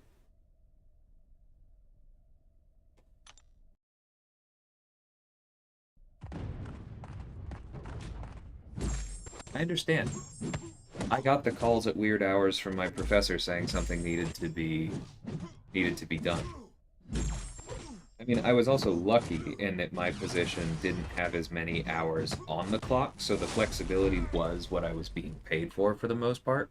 But just because you've been abused doesn't mean other workers don't need or don't deserve rights, right?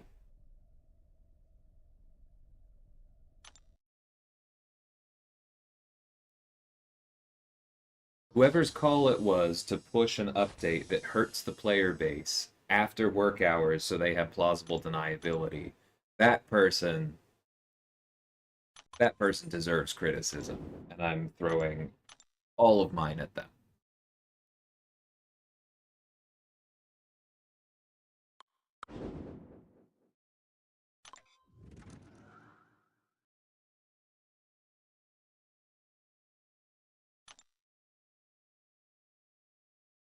Yeah, Shretragol. But it's just your commute time, right? You can give that back up. No.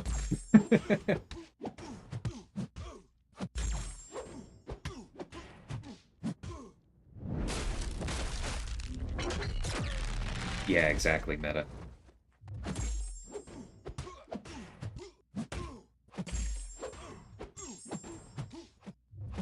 There have to be limits. That's exactly why unions exist, putrid. Well, in some places. That's also why unions have historically existed. It's why we work, in most places, 5 days a week instead of 6.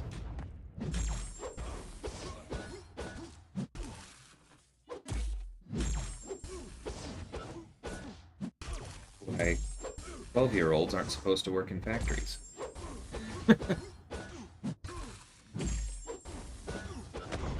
Hey, Infamous, how's it going? Yeah, I am grinding for Doc Ock. Not terribly seriously, and if I miss, I'm not going to be bent out of shape about it. But it looks like it shouldn't be too hard to get him. And I've been complaining about wanting his dupe for a long time, so I might as well take it in my own hands here.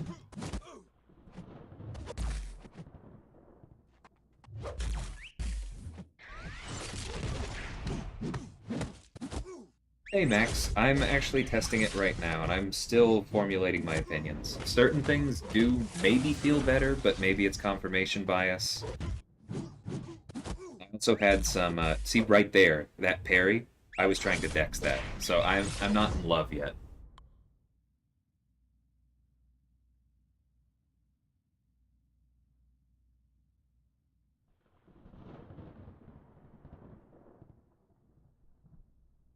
By now they should expect that they will have to deal with bugs for updates. They do.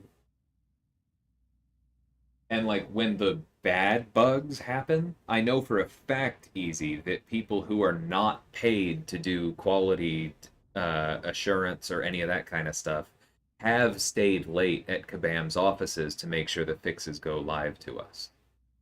They already work over hours when it's not at all their fault that something happened.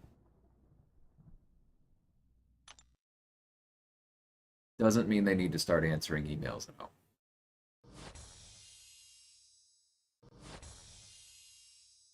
If you want to argue that Kabam should be paying somebody specifically to man the forums during the night shift, maybe they should hire somebody in, I don't know, like England or something, out of the France office. Sure, I'll be right there with you. I'm all for that.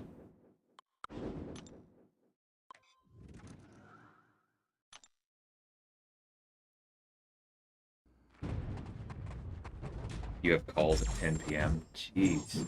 Okay, if you start working at noon, that's better. That is probably difficult with a family, though, if you have one.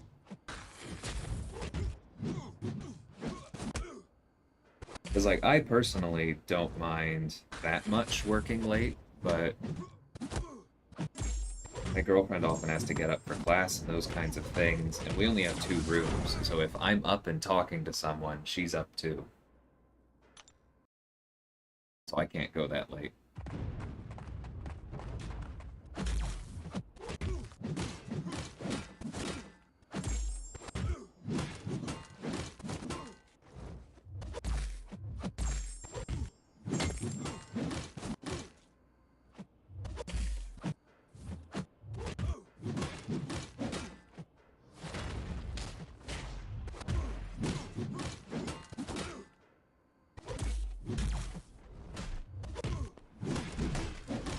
Yeah, I'm glad you're paid well, Future.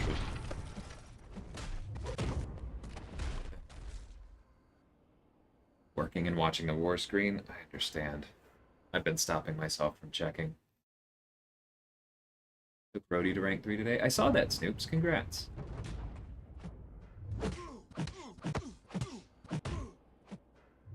Yeah, Meta, I agree. Take care.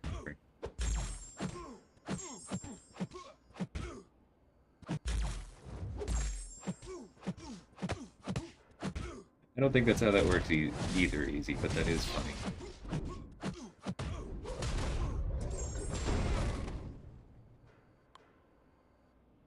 And the one person I do know at Kabam is very nice and does a lot of work for the health of the game that is 100% outside his job description.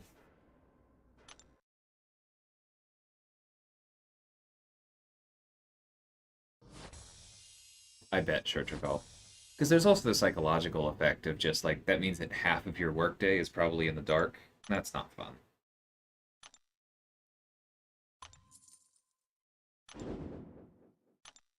Nope, no domino.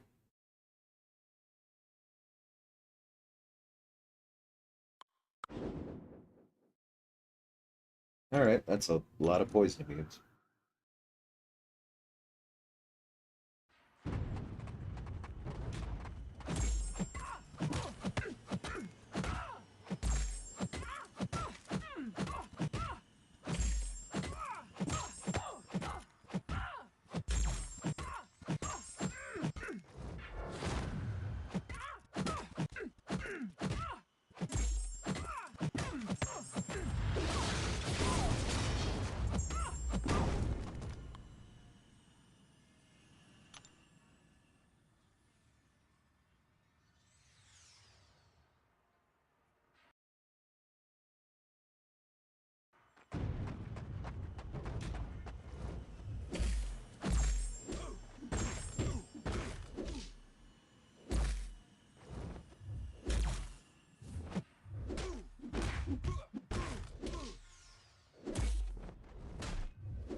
Rank 4 Sorcerer or rank 3 Claire for Stunning Reflection, Cersei. Hmm.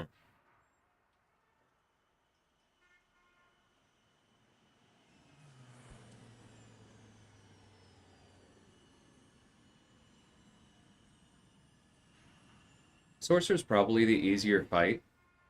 Plenty to do there. I personally would be more comfortable with Claire. Because what I would do there is I would bait the heavy, hit them, I don't know, 3, 4 times, wait for the regens to expire, give me Mystic Dispersion. I should have a special 2 somewhere around there, and then just step back into it so that glancing isn't an issue. That's shut down. Now I can bait heavies with impunity, switch into plague mode, be able to stun her, keep immunity up. Yeah. I would be more comfortable with Claire. Um, in general, Sorcerer might be easier.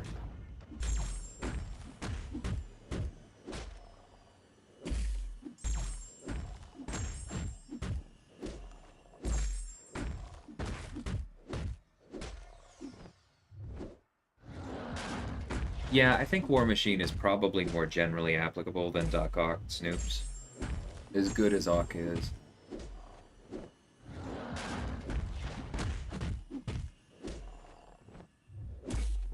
War Machine is really good.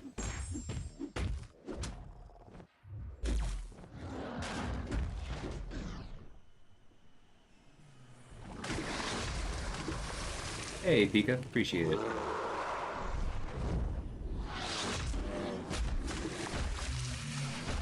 Yeah, that sounds like it would work fine, Coat.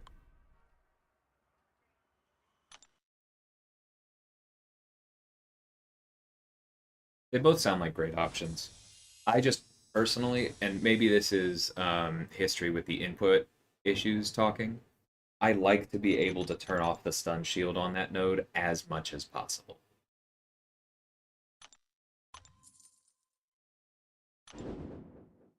All right, so it looks like my 6 stars are a little under 9 million again. So I can't rely only on them, but make up a little bit of extra ground with the 5 stars, and this will go well.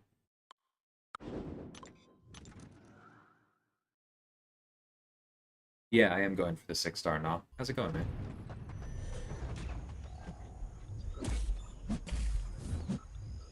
Yeah, War Machine's pre-fights for other techs are also very good.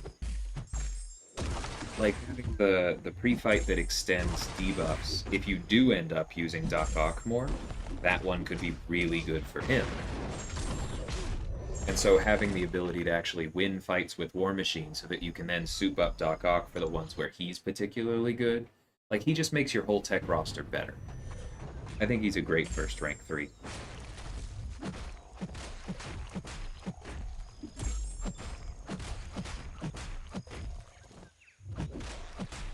Lord, was that my first crit?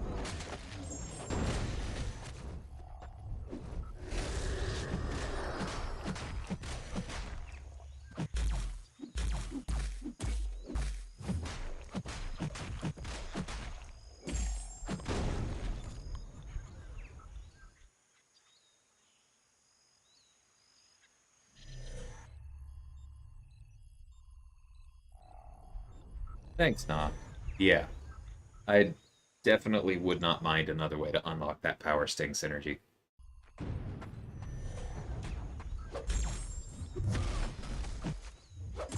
Twice in a row Overseer whooped thing. That's cool.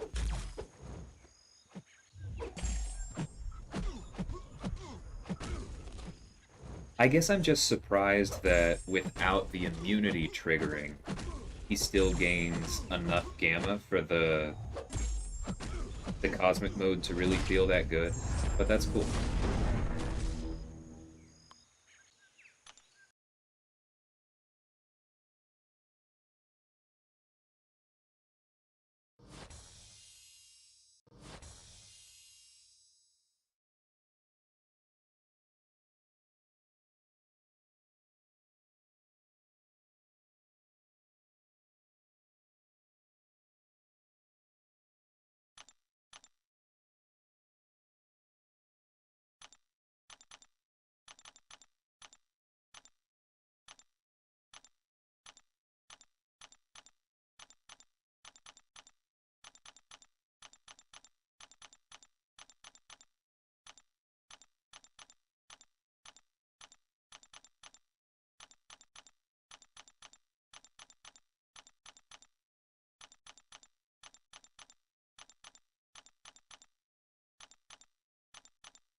Does Slay make war videos? He does.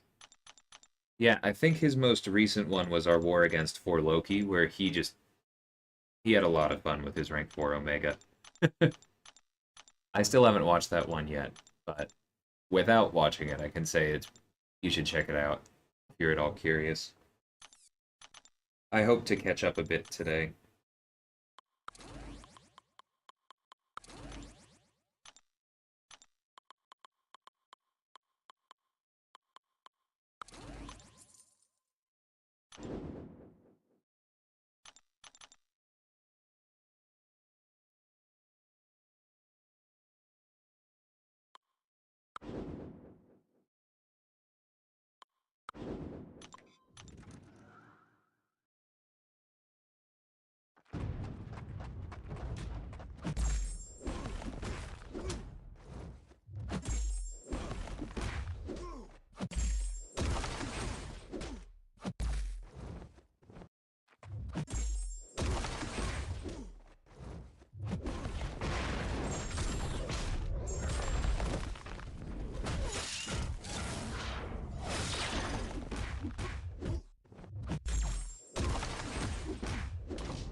Who else counters miss other than Omega Sentinel, Torch, and Gamora? Well, Professor X is the big one that comes to mind immediately easy.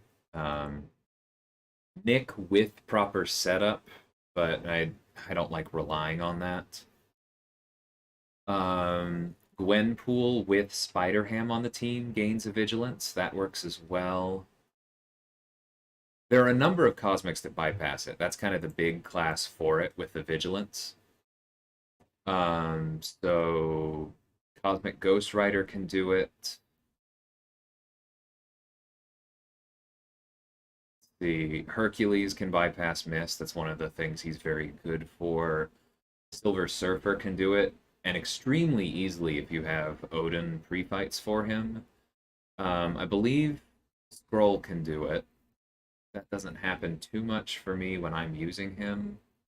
Red Goblin can do it. He gets True Sense a particular way, although I don't know him very well.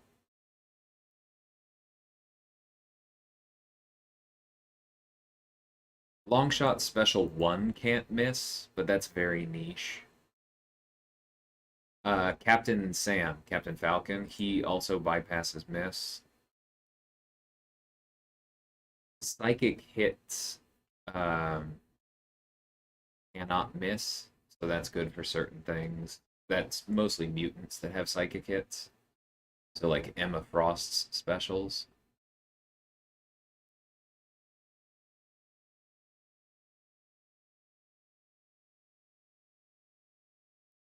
Oh, and Stealth Spidey. I was like, I know there's a tech that I'm forgetting. And then Jabari kind of. Mostly she like punishes the miss and then goes into the hunt and completely bypasses it. And the double daredevils. Welcome back, Top Right.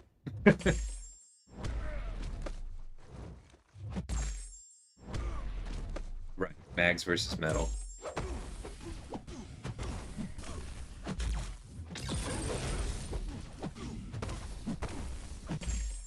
Stripe has the psychic thing going for him. He doesn't explicitly bypass miss.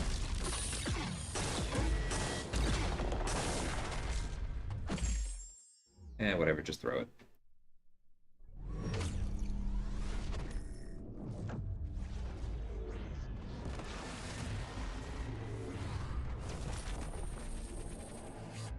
Yeah, I figured that'd be enough.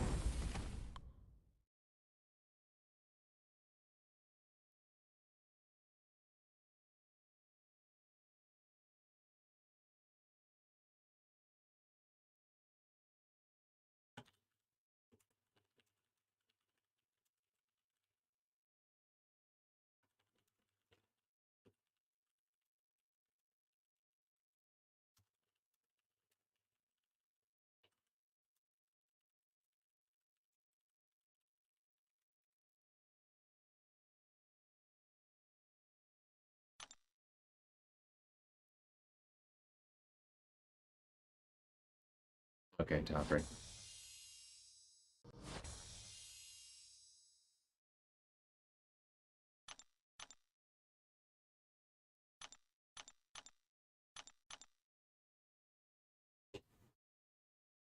One second, guys, checking on something from the war.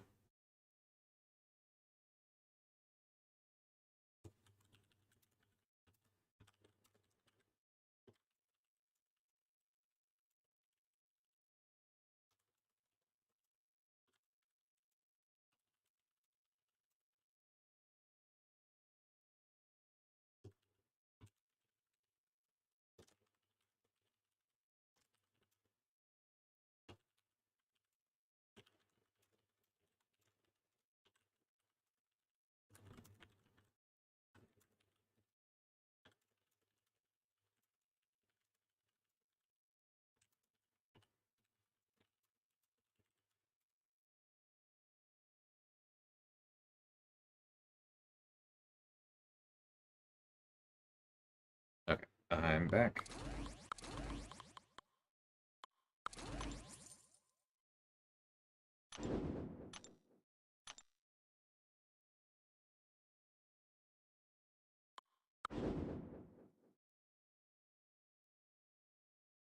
Well, that's a terrible, terrible matchup.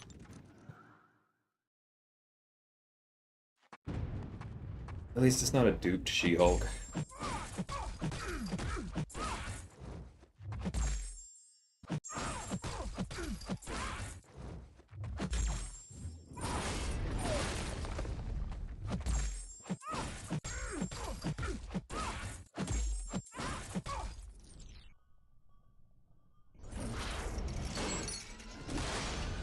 What requirements for recruitment in SSX? In general, we hope that somebody coming in is above average prestige for the Alliance. I'm not entirely sure where that number is at the moment. But yeah, we'd like the average to go up rather than down.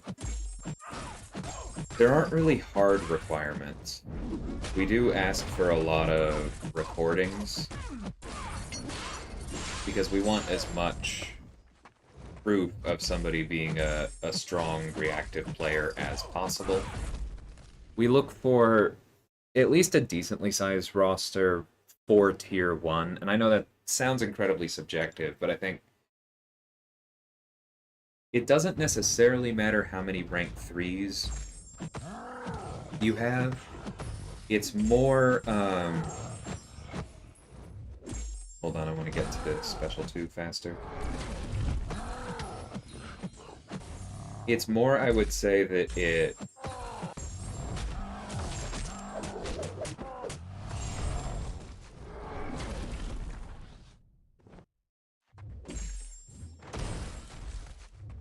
matters how many, like, relevant rank 3s you have.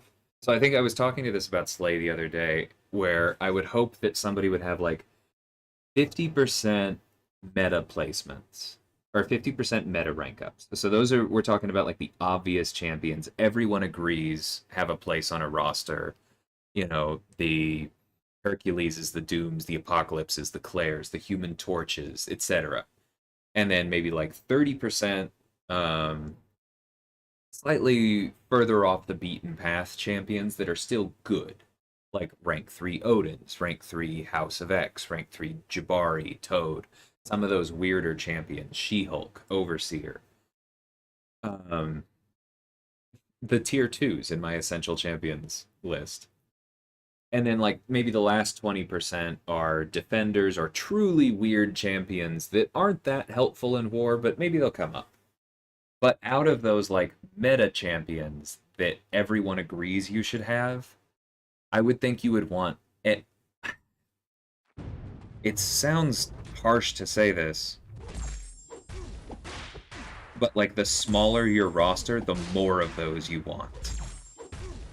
If you have a small roster, then maybe that 50% needs to go up to, like, 80%. Because we probably want absolute minimum of, like, 15 of those. Maybe more like 20. Because if you don't have those, then it becomes harder to path the weird champions. It becomes harder to do, like, let you do all of the other things you want to do. And then there's not much value to it. Like, let's say you have Jabari. If you have Jabari and Silver Sentinel, but then there's no flexibility for you beyond that. Like, let's say we want to send you on Path 9, but you don't have Warlock, you don't have Cosmic Ghost Rider, you don't have Nebula, you don't have Kingpin, you don't have Thing, you don't have anyone else that we might assign to make that lane easier, then we're just going to send somebody else. Because they probably do have both of those. And so then maybe we send you somewhere else, and it's like, okay, well, Silver Centurion would work really well over here, but then there's this next fight where maybe he doesn't work as well, so, okay, do you have a Mole Man? No. Okay. We already established you don't have a Cosmic Ghost Rider. Do you have a Hercules? Let's say he isn't banned. No. Alright, maybe do you have a Human Torch? No. Like, you see where the thing is. So it's not that there is a hard roster size requirement. It's more that you need to have, like, enough that we feel we can place 5 rank 3 or better defenders, you won't be having item problems in AQ, and then we still have enough left over that are easy to path so that you can contribute in war.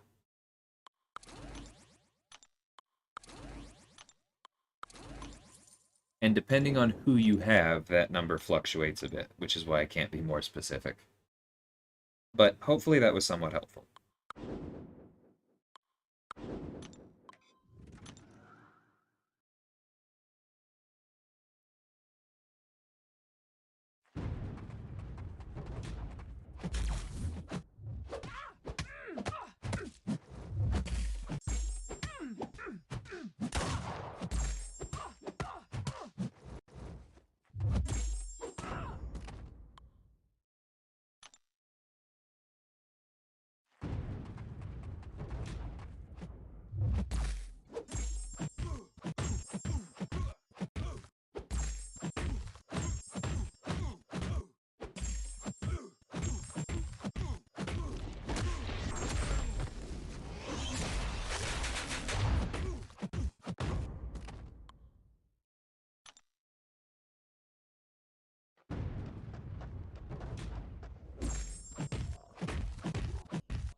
Yeah, Max, I'm really hesitant to speak too soon, but I'm a little optimistic myself. Let's see.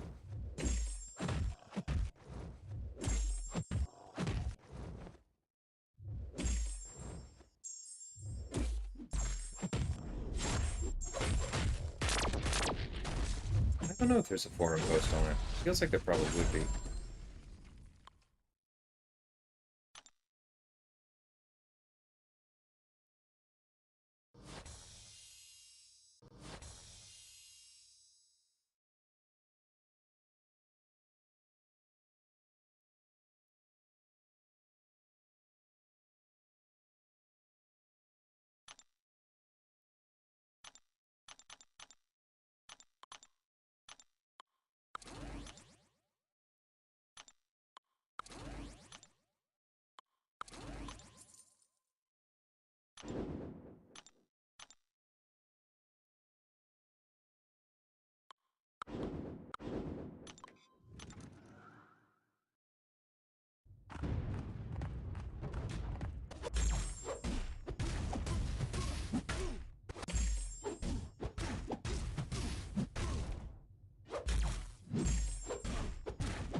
Okay, they don't want people talking for 3 days. That honestly makes sense. I'm gonna let it settle a bit. Yeah, makes sense, Putrid. I'm happy to talk about that. It's a difficult line to walk, um, because you do want diverse rosters. Like, I want people with weird champions. It's helpful that I have multiple She-Hulks. Um,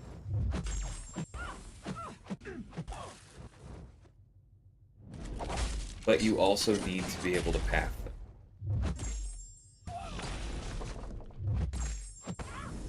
I will say, as a general rule, don't rush defensive rank ups before you're ready to move.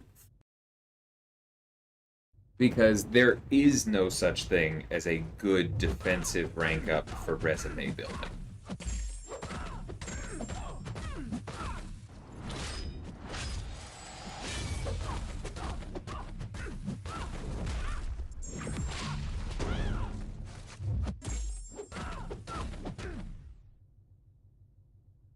Because if you imagine like the best possible defensive rank up, let's say, I don't know, brand new rank 4 Omega Sentinel.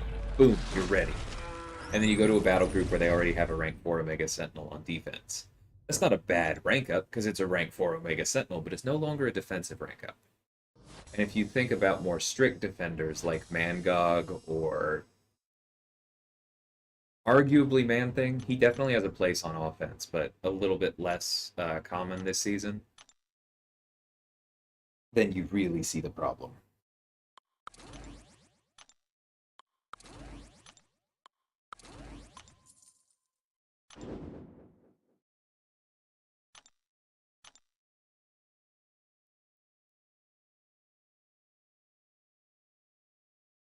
Makes sense, Putrid. Torch seems to just avoid some people. You're not alone at all.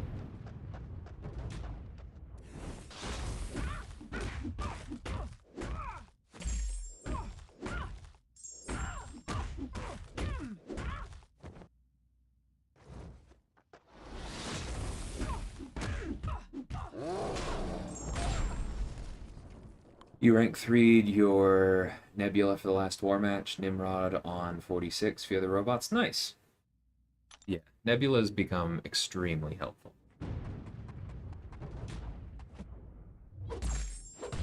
Rank 3 Groot safe bet for Unique.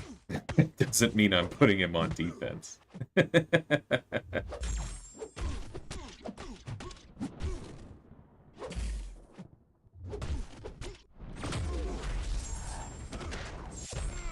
I've seen Lyser's rank 3 Groot on defense a few times, but it's always in off-season when we face them. Always makes me chuckle.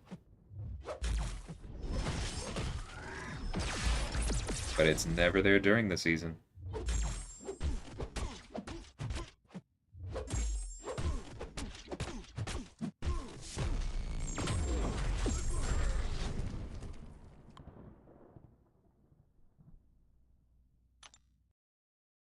Doom avoids you? Yeah, for me it's Nick. Nick and Archangel are the ones I can't seem to pull.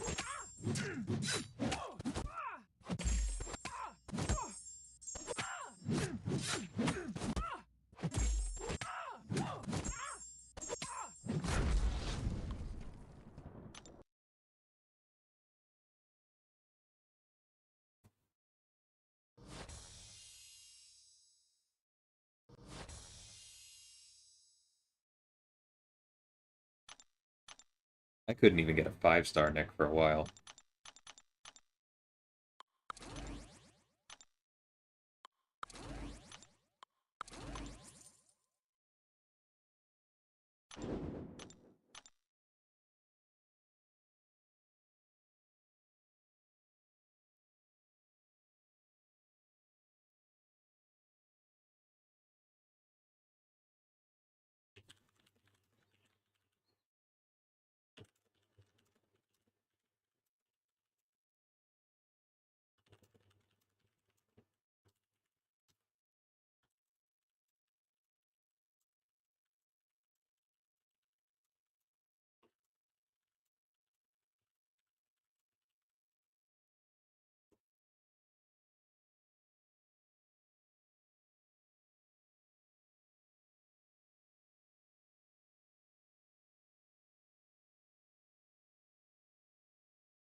Yeah, the other thing is that Arena is not necessarily the best case to, or the best place to test inputs. Because fights are just over before those kinds of things become problems. There are a few things I'm going to test, probably off-stream, when I put enough of these guys on cooldown.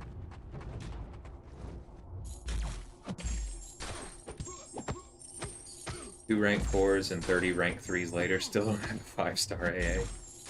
Yeah, I was approaching 30 rank 3s before I finally pulled a 5-star Nick. It's weird how that happens.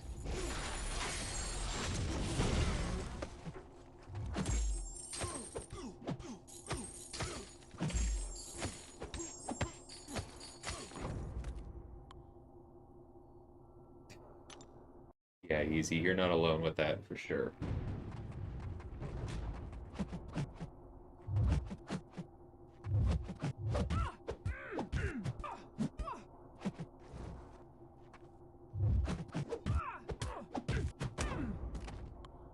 Good old Spark.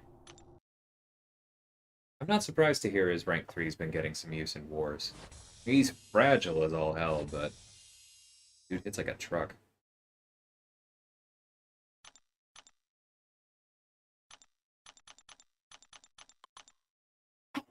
Excuse me. I need to stay more on top of the Zyrtec, it sounds like.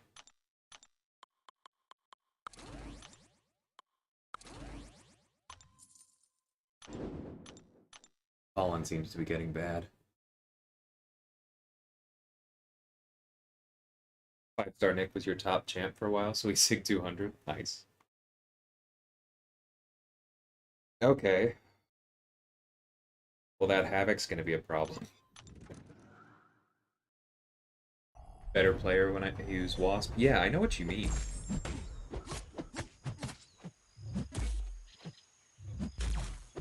Wasp has a lot going for her, and she keeps you nice and disciplined.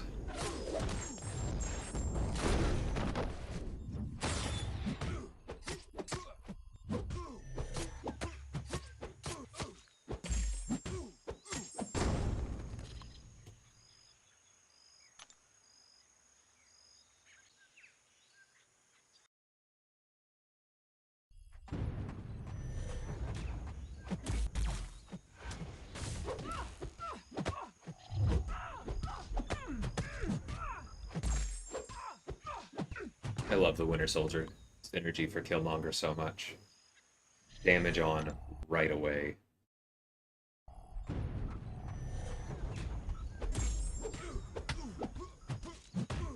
Oh, that's right! I've got the power drain. Okay, this is actually an okay matchup. I'm not gonna say good, but okay.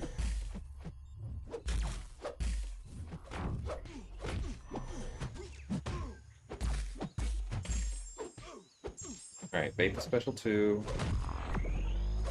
And then throw. Rank 4 5-star Kitty enough to get through the first chapter of Variant 7. If you're very good with her and have all of the synergies, it probably is. But I don't know. I haven't really stretched Kitty to her cheese limits yet myself.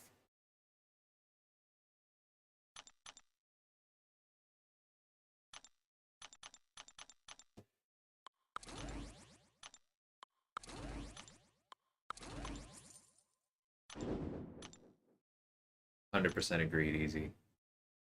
It would be a big deal for him.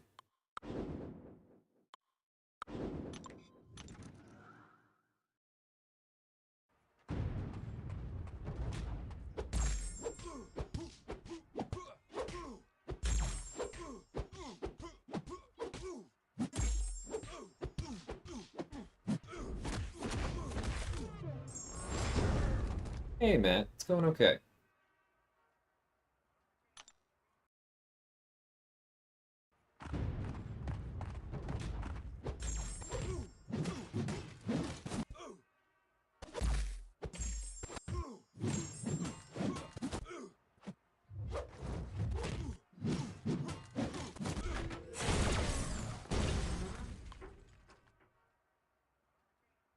Yeah, I mean, you can give it a shot and see how it feels, Max, but honestly, a single rank 4 5-star is not what Act 7 was built for. Like you already mentioned variants, I would also recommend exploring some of the previous acts. Because if you only have a single rank 4 5-star, then I know you haven't finished Act 5 and Act 6. So maybe spend some time there.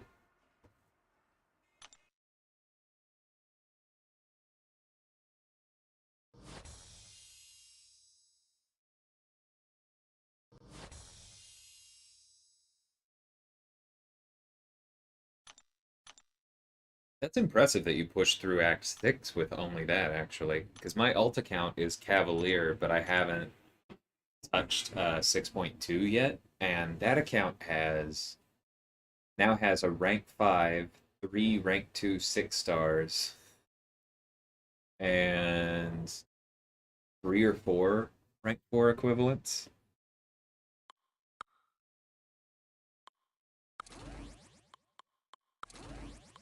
So hats off to you.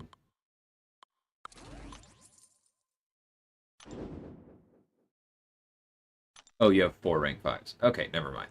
That would be very different.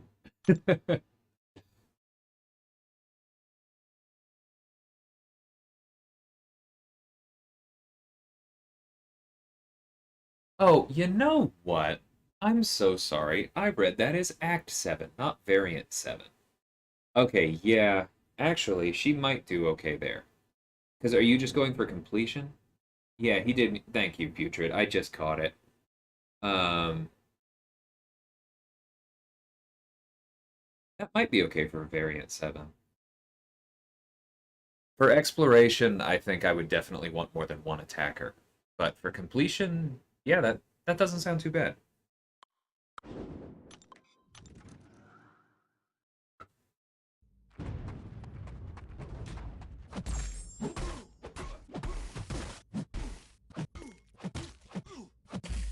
Okay, that didn't feel right, but maybe I'm just used to having to wait a really long time for parries to work.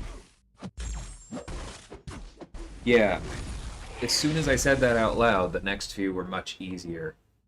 There's going to be a serious adjustment to this, but I think I'm optimistic.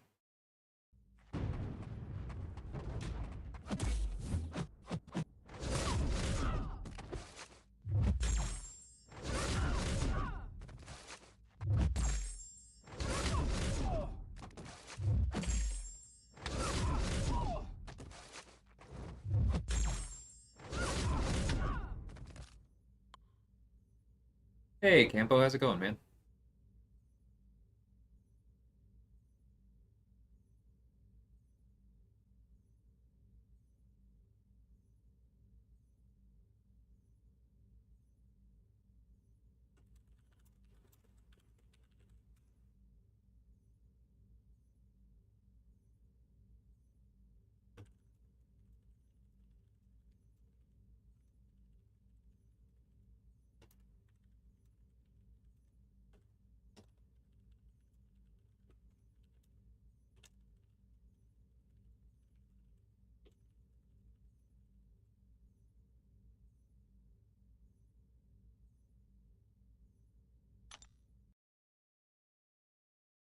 But yeah, I'm excited about the beta as well.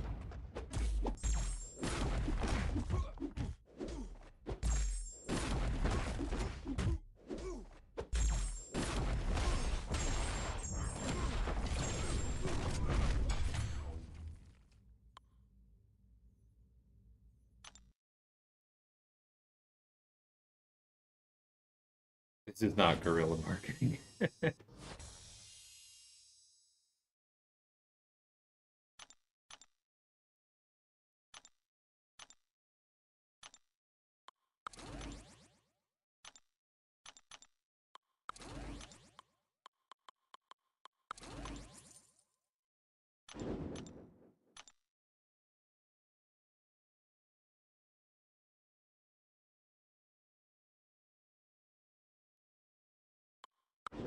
Yeah, I think that would be fun too, Campo. As much as I don't love Venom versus Hood, take those other two.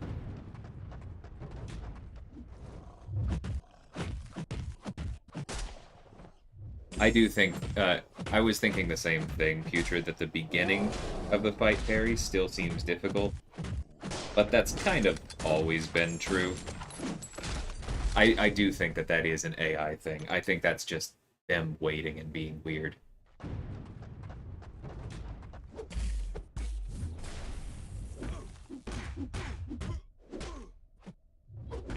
Yeah, that Sinister is tough. I remember taking him before the nerf with Hyperion, and that stunk. But I also would not recommend using Ghost for Sinister, just in general. He's going to be healing a ton. Yeah, Matt, that's what I did. Turned it on this morning.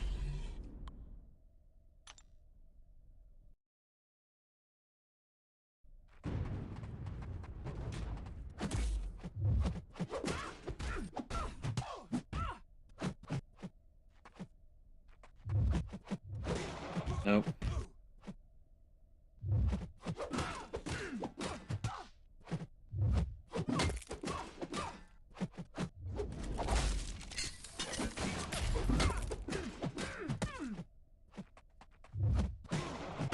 Right. Don't try and do it at the wall.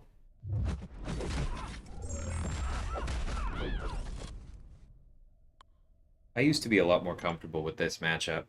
because he was my best tech for a long time, so I used him against Dominoes quite a bit. There are some intricacies to it, because he has that weird long dash back, but you can get used to it. Okay, I think this is where I start doing autofill.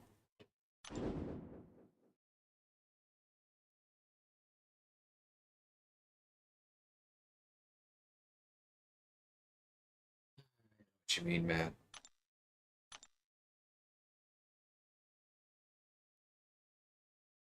Yeah. Yeah, I don't think I've been caught on dashback yet, Campo. That's a good show. Also sent you a line PM, by the way, man.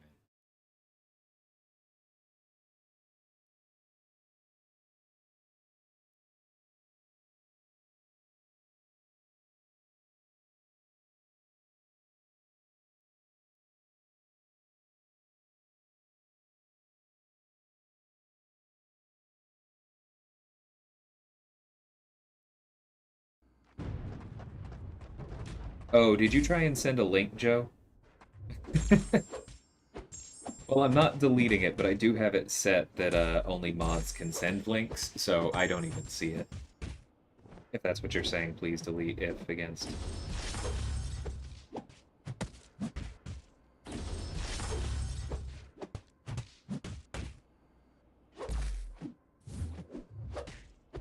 And Coat, if that's their intention, um, I don't think it's working particularly well. Because since the input issues, I feel like the AI has been more likely to do the little idle forward and boom, get you with a light thing. It doesn't feel to me like they are less likely to use light attacks.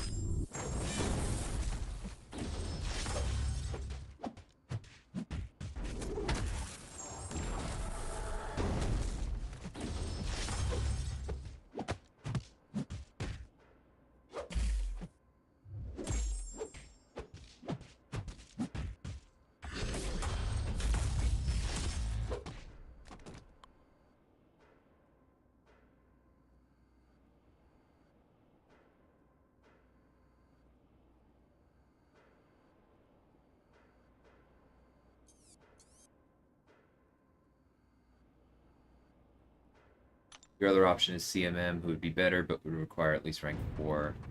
Yeah, makes sense. Kitty is a ton of fun.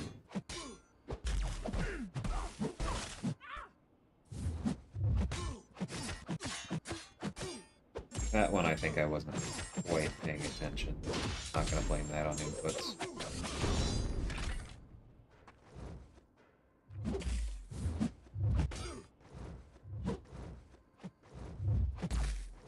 Thanks. JT got a sub? Sweet. Appreciate that, Joe. I think he's doing a good job with his. Link for the puzzle ad that sounds like Campo. Oh, okay, gotcha. I have thought about the voice work thing.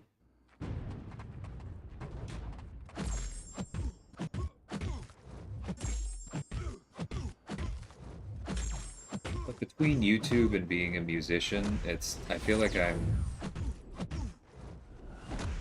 already putting myself out there enough.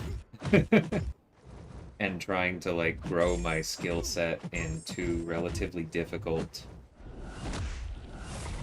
markets simultaneously. Adding a third one with more networking, with more portfolio building, with more skill sets, like, I don't think I can do that right now.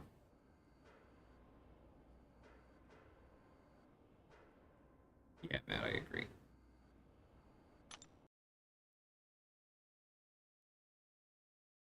I do more classical music, Joe. I'm a classically trained trombonist, so I play in like symphonies and that kind of thing. Or in general, I do. I'm not right now. I had a bit of a shoulder issue, and so I'm taking a break from trombone. But that's what my education is. I have 2 degrees in trombone.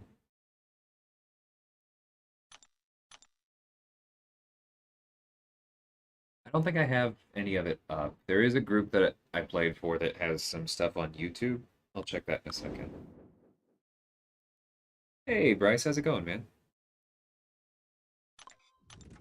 Thanks, Easy.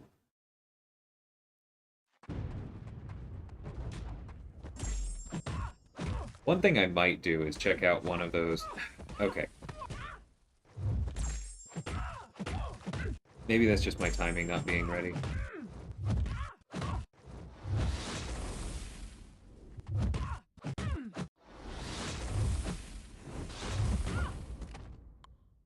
But one thing I was saying that I might do at some point for the voiceover thing, especially while I'm on break from trombone, is I know there are sites that have like low quality audiobook recordings.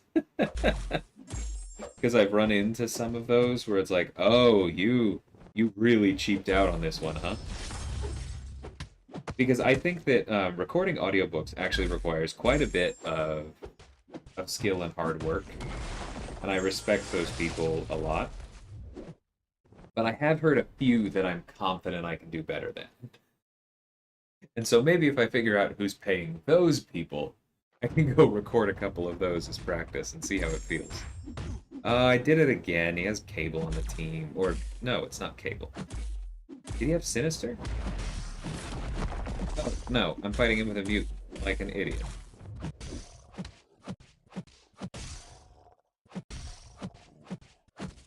That's the problem.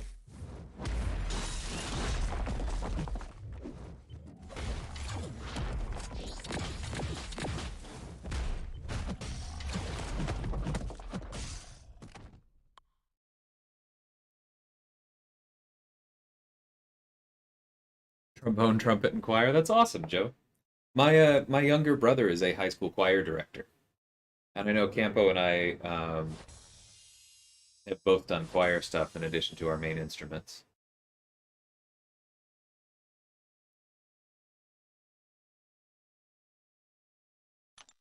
I either didn't realize or had forgotten you were in strings, Bryce. That's cool. What bands do I like the most? I have pretty wide tastes. Like in high school, I was really into Rush. My dad got me into the Eagles, Simon and Garfunkel, Peter, Paul and Mary way back. First concert I ever saw live, I saw Harry Belafonte when I was 3. Still love his stuff. I've seen Dream Theater. I actually like quite a bit of modern pop music. Let's see, I haven't really kept up with them recently, but I did see Demi Lovato and Nick Jonas like 4 or 5 years ago. That was great. I saw Kelly Clarkson. That was great. Saw Panic at the Disco. Also great. And that's not even close to all of it. I'm trying to remember some other stuff. I just like music, man.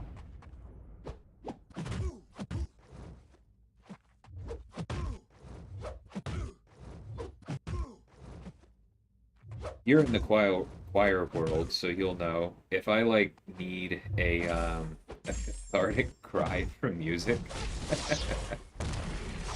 I will listen to When David Heard, Eric Whitacre's piece. Love that. On the classical side, big into Mahler, but also like Bach. And one thing that I think doesn't get nearly enough love is Shostakovich's answer to Bach's Preludes and Fugues, where he went through all 12 keys. I love that piece. That work, so to speak.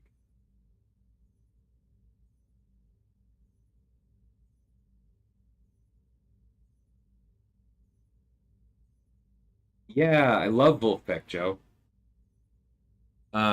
Never seen them live, but in a similar vein, we did see Snarky Puppy when they came through Pittsburgh a couple years ago. That was great. And what's the other one? Scary Pockets? No. Yeah, like, yes, they're also good, but that's not the one I'm thinking of who came through. Oh, we saw a Postmodern Jukebox when they came through. That was a good time.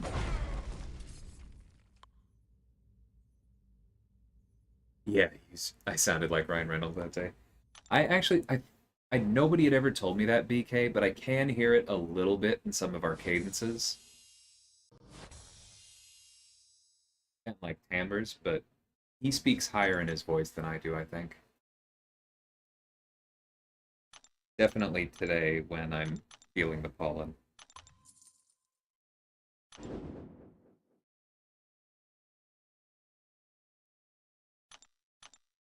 But yeah, Volpec is awesome. Do you happen to know, are they still, what am I thinking of? Are they still the house band at a club in Berlin? I think that's what I last heard. Because if so, that's high on my list of things to check out next time I'm there. Hey, Aaron, how's it going?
At this point, this probably just does enough damage. Yeah. Nimrod boss with hood. Very nice.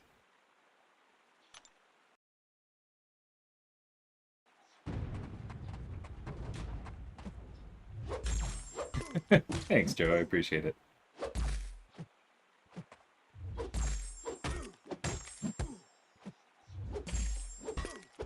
Yeah, I'd love to see them live. One of my classmates in grad school, a bassist who's currently in Louisville, introduced me to Volpec. It's not that surprising that a bassist introduced me to them, right?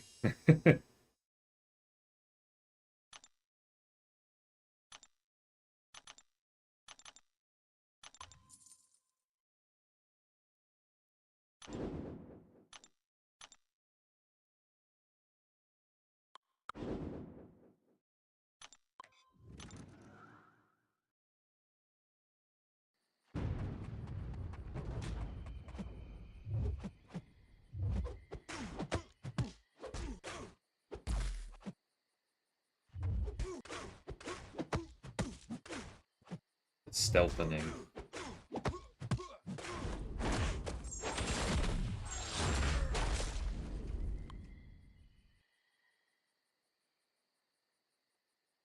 5 out of 6 wins this season so far. That's awesome, Aaron. Congrats.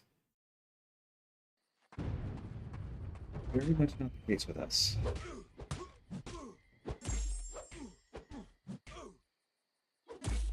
Should check and see if they've finished yet.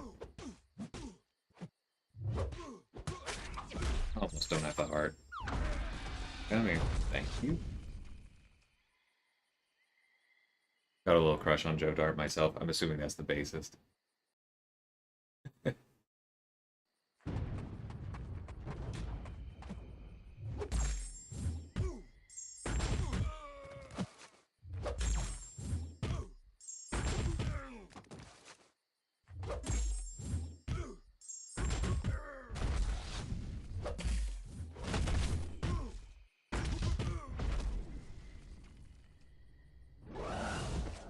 I think I used Hyperion to take down Guardian when he first came out in the event quest. Sparking memories.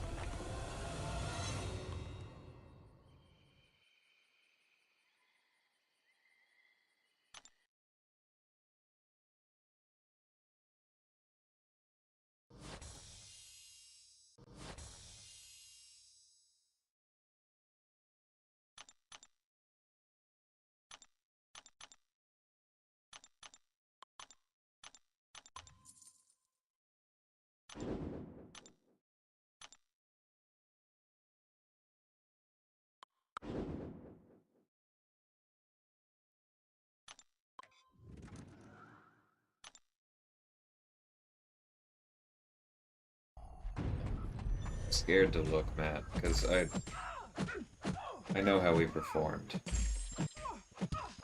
Better than against y'all, actually, but just like good players having uncharacteristic deaths seems to be the theme of this season.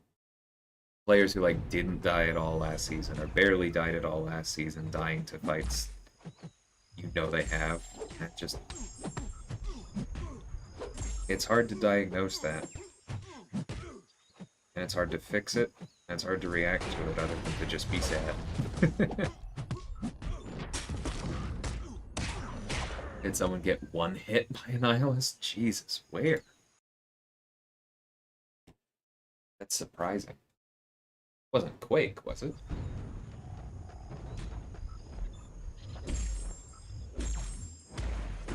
Ooh, sneaky heavy.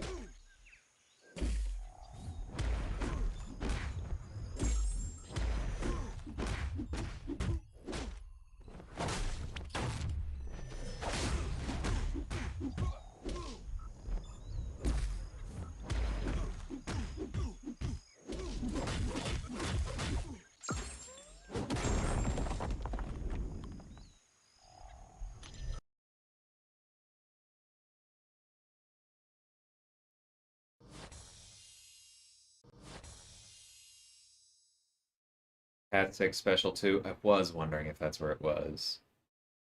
5k crit.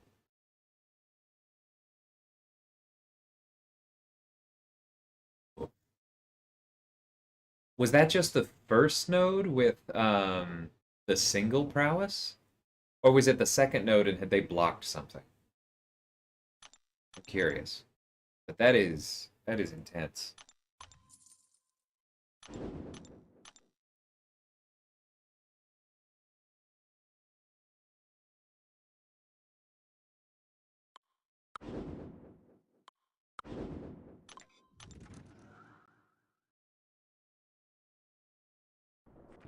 Yeesh.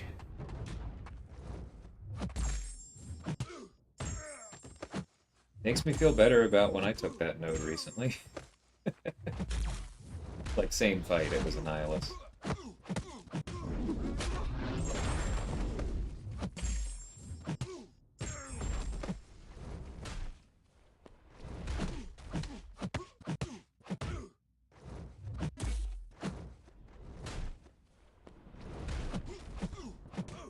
Okay, that was weird. I tried to medium after that, and it didn't take. We didn't know whether to laugh or cry. Yeah, that's kind of one of those. Like, Work's death to Mojo the other day. He was using Apocalypse, a rank 4 Apocalypse. And, threw a special 2. And within the special 2, the concussion caused, I think it was 5 prompts to fail in a row. I should have just thrown the heavy there, that's what I meant to do, but now I'm talking. Caused like 5 prompts to fail in a row, and so Mojo went from like 3 prompts to 8 prompts and just destroyed him. Yeah. I forgot that was against y'all.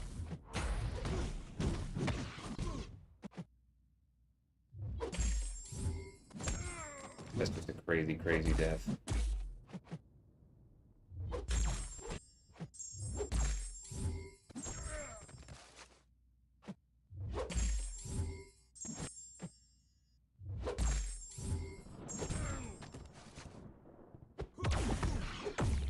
Okay, right there, I was trying to dex, and it didn't work. That's not a great sign.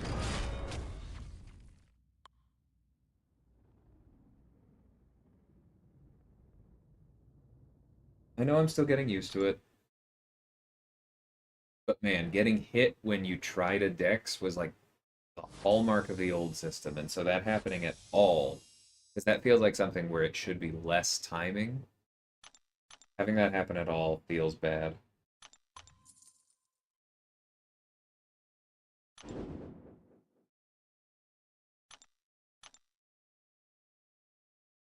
Take care, Bryce. That'll be fun.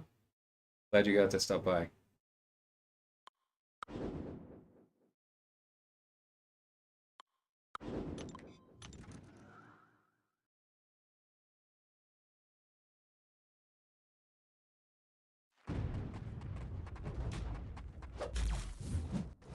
I know you're joking, Joe, but the input issues were very much parry and dex. So they better both be fixed.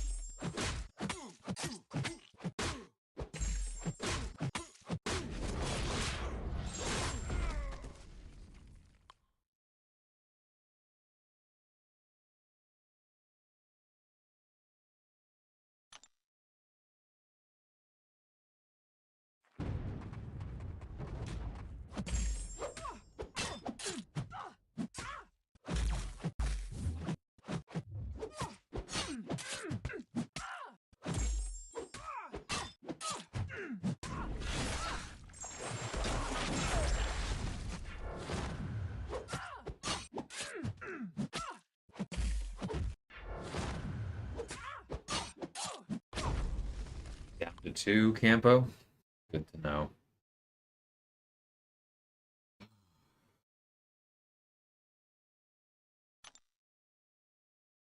No, Matt, I didn't see who you matched.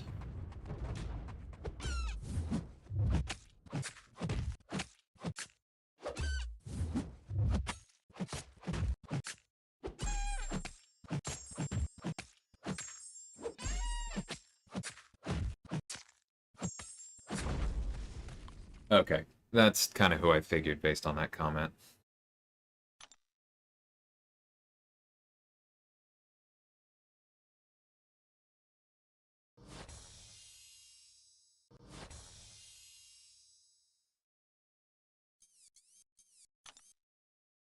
Yeah, I'm gonna look.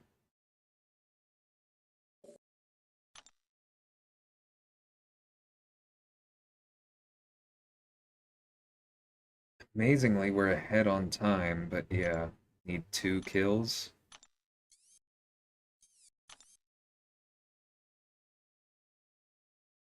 Not likely.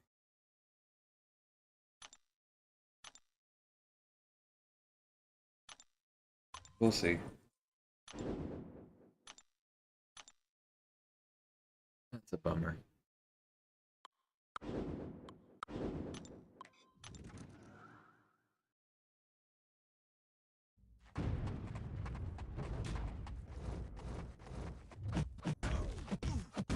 That's another thing I'd love for the... I mean, that was me. I pretended I was still phased, but I'd love for the AI to stop doing that. When you start invisible, they're just like, oh, back it up, back it up, back it up. No, how about you don't?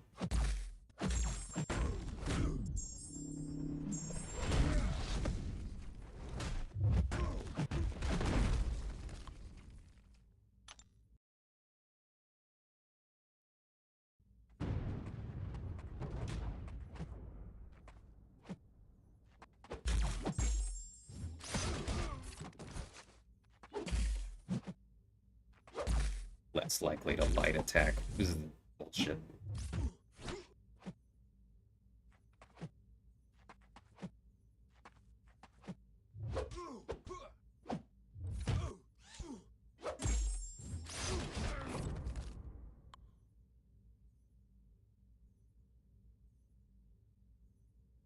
Take care, easy.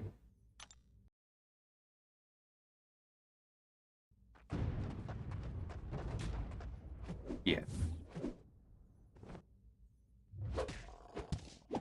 I'd rather the AI make sense in general and invade not exist. I don't like invade.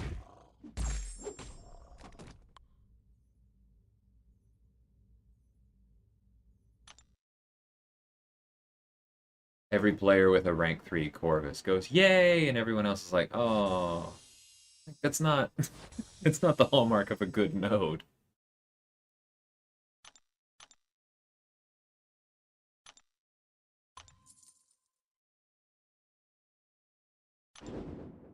Howard's up there.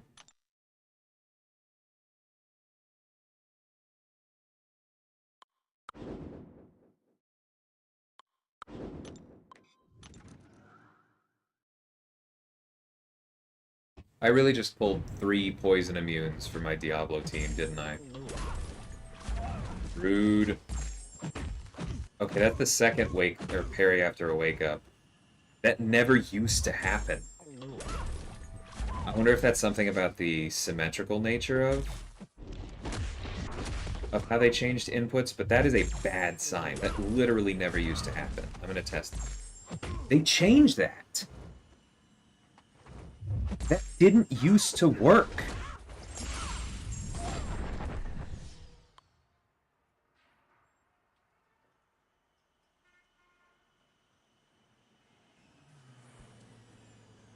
Hold on. I need to test something.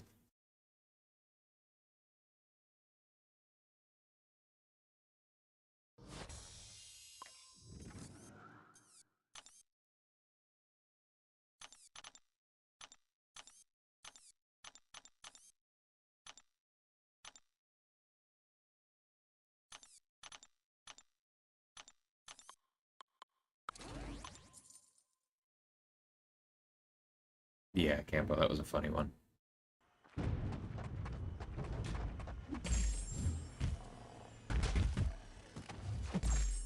They changed how that worked. Oh my god, they deleted wake-up intercepts from the game.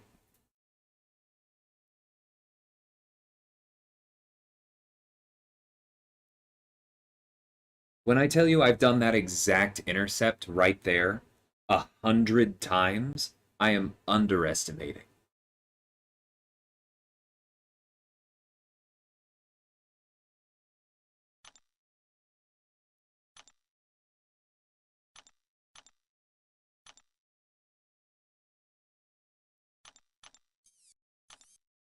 I think it's clear that makes me angry. Not going to spend more time on it right now.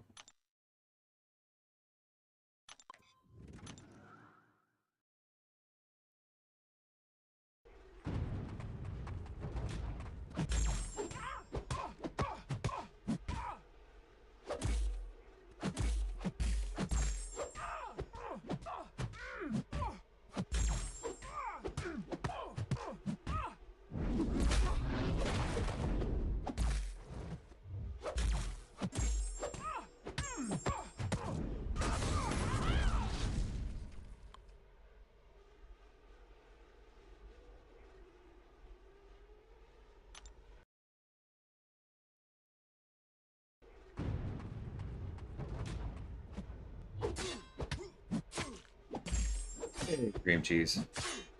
How's it going for you, man?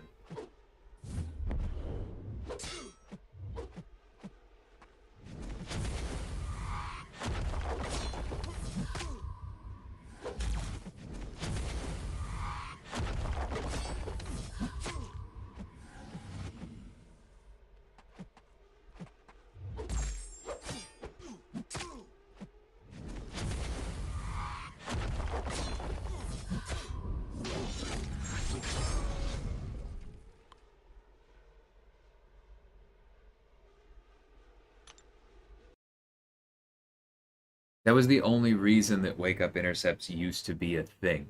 Because they couldn't parry you. They would either block or dex, but they couldn't parry you. That is a huge, huge change to highly skilled play.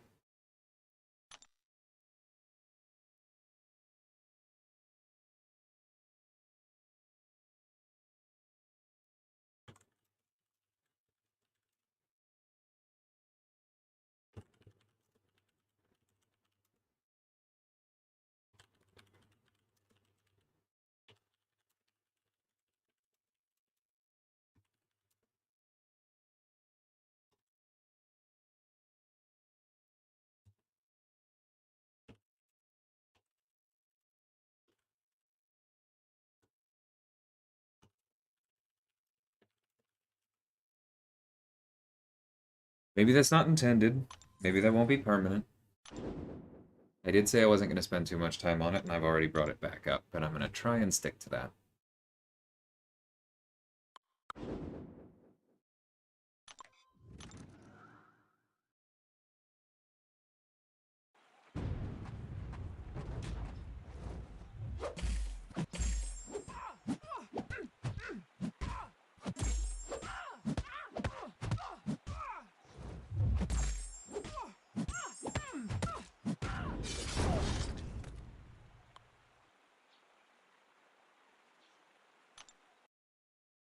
I've done it a fair bit in War Campo, and especially in Arena. I know they weren't able to parry before. Like, you're correct. This doesn't have a big impact on solo content.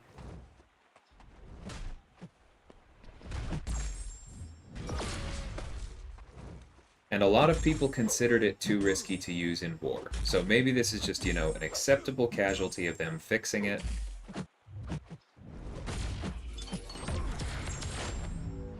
And again, it may not have been intended.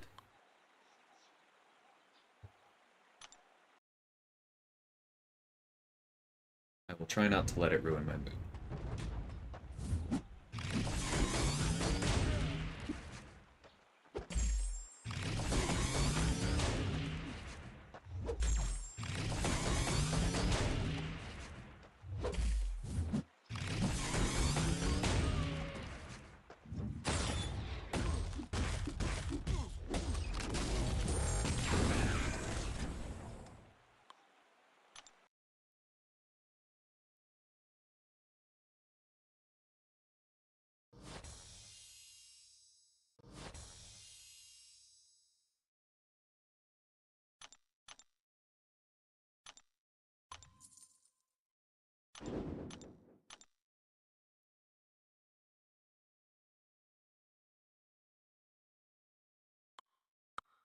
Trying to decide whether I have a hard policy on refreshing or not in this run. I don't think I'm going to unless I feel like I'm very close. But I also don't plan on doing the rank 4 plus 2 rank 1s thing that I did last time. That's just too much effort with champions that are not fun to play.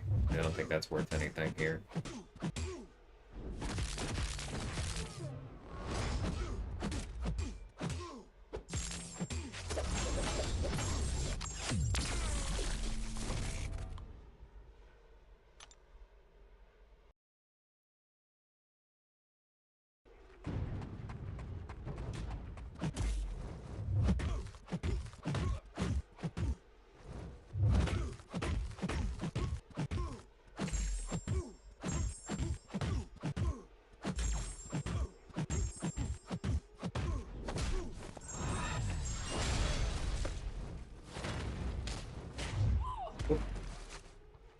I looked up at chat and was not looking at the screen there.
Hey, Madrox, how's it going?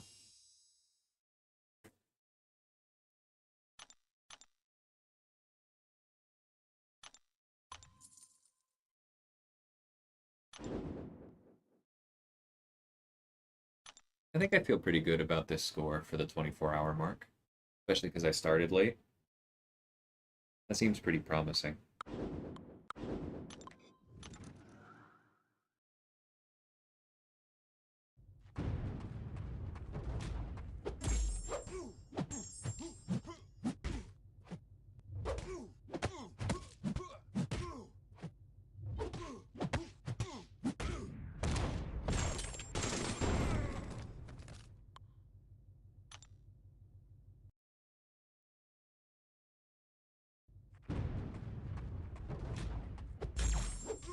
Yeah, Saragost. I've seen that meme many times.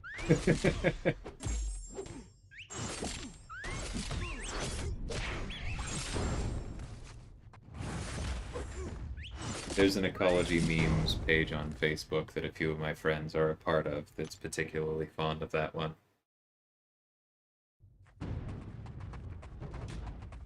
Oh yeah, they had felt inconsistent for a while, Bean, and I hadn't gone for them in war, especially since the AI started. What am I thinking of? The AI started using step backs against us so much, and it felt like their reaction timing was better.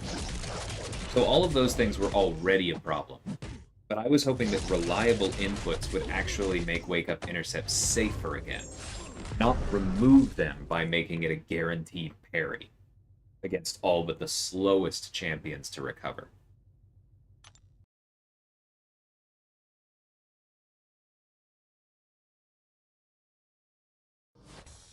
Because the way it used to work was it was something you could do with basic, almost any champ matchup if you had the timing right, if you put the work in.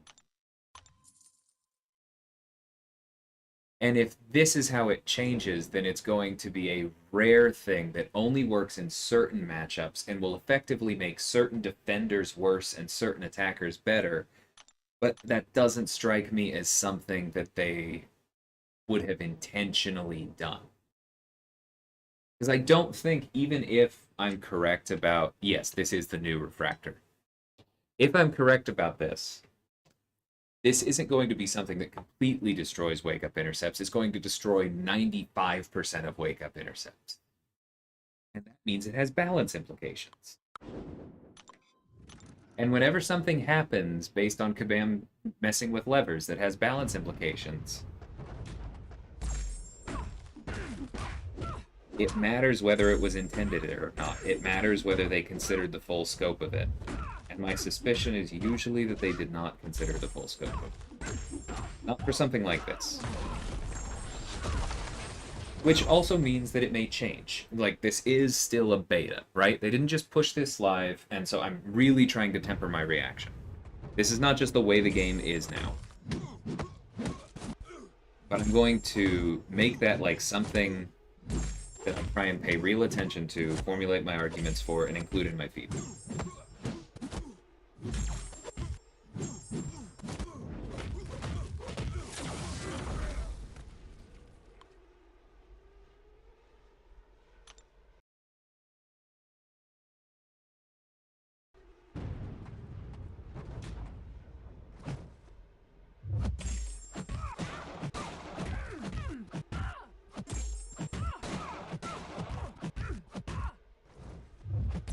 Yeah, Coat, I know.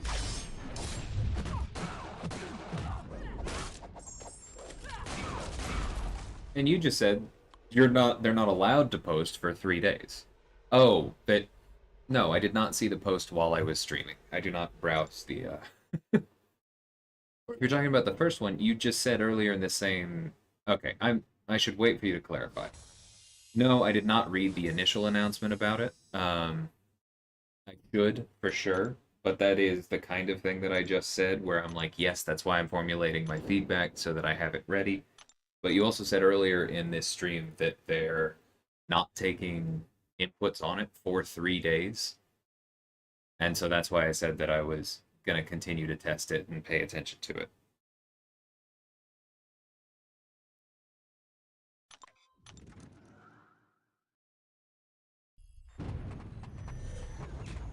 I can tell my thoughts are starting to scatter. I'm getting hungry. I think I'm almost out of ranked forms. I think I'm going to stop there.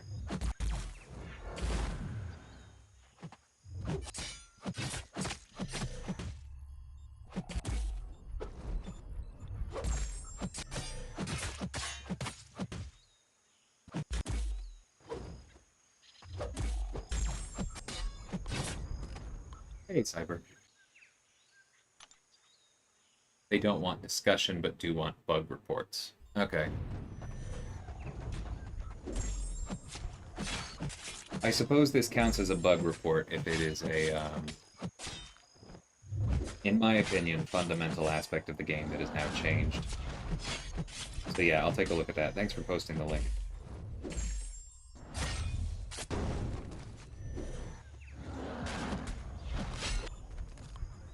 Excuse me.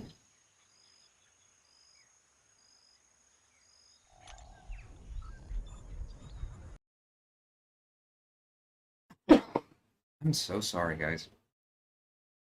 Not able to reach for the mute button fast enough. I'm not sure yet, Cyber. I feel like parries might be a little more reliable, but it's still very early to tell on that, and you have to, like, weigh that against the AI crud. Because in that last fight that I was just taking, I was actually explicitly testing, like, how easy is it to get a parry after a combo if you watch for the timing. And basically every time that I went for it, Black Bolt just blocked instead of trying to hit me. And then when I gave him a second, he, like, stutter tapped block and then threw an attack to try and make it harder to parry. Or, sorry, that has the effect of making it harder to parry, and which is a behavior we have all come to know and expect from the AI. So, it's a little bit difficult to parse out exactly when and where the inputs are better, and versus, like, what the AI is doing. Input system bug? Okay, I can do that.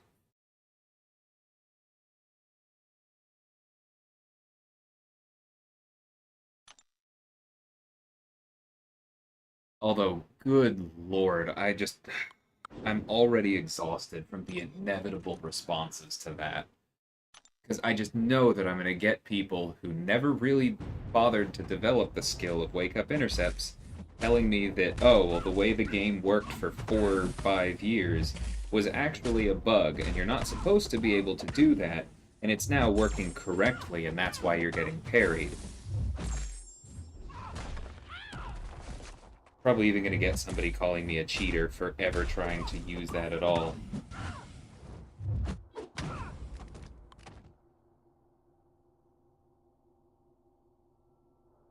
That's funny, Cyber. Which is the other reason that I'm thinking about how I'm going to word it.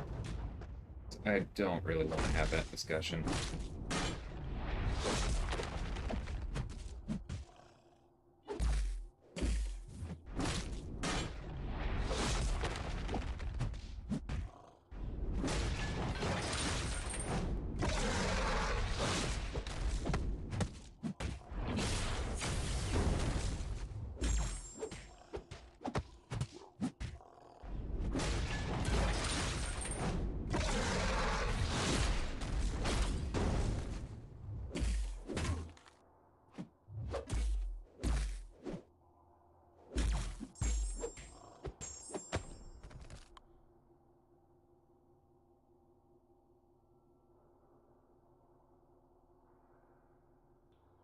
Campo?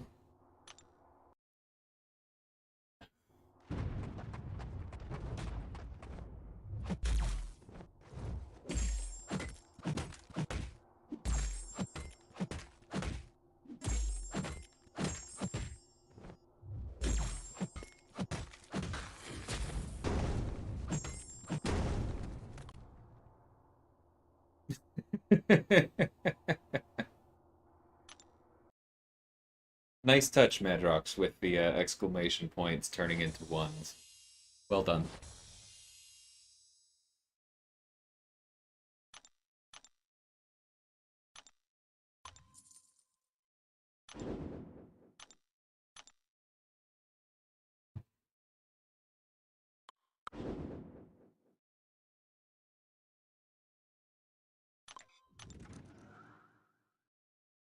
Yeah, I like Yellow Jacket Cyber. He's definitely not at the top of his class. Blech, excuse me, can't speak. But he's solid. His resistances are insane. I took an Arcus with him earlier in the same stream, and he just, like, completely ignores that kind of stuff.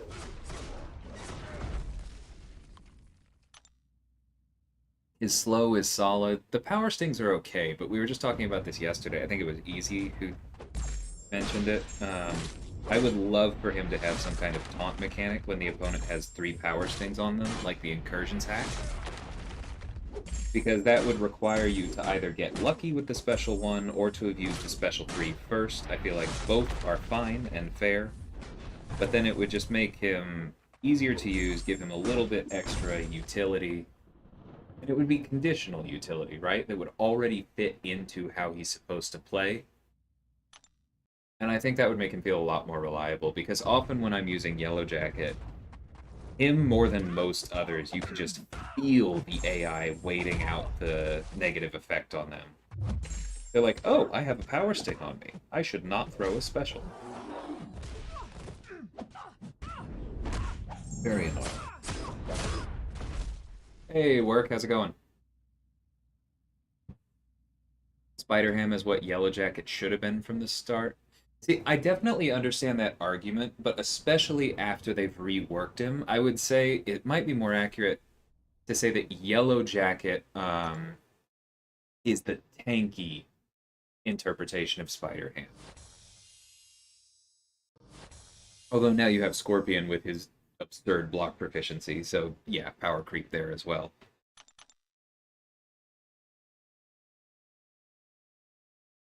Oh, I'd forgotten that Scorpion had a taunt. Then yeah, that really makes me think that should be a part of his kit. I think that Professor X is only rank 2. I'm not gonna let's not tick off a death squad here.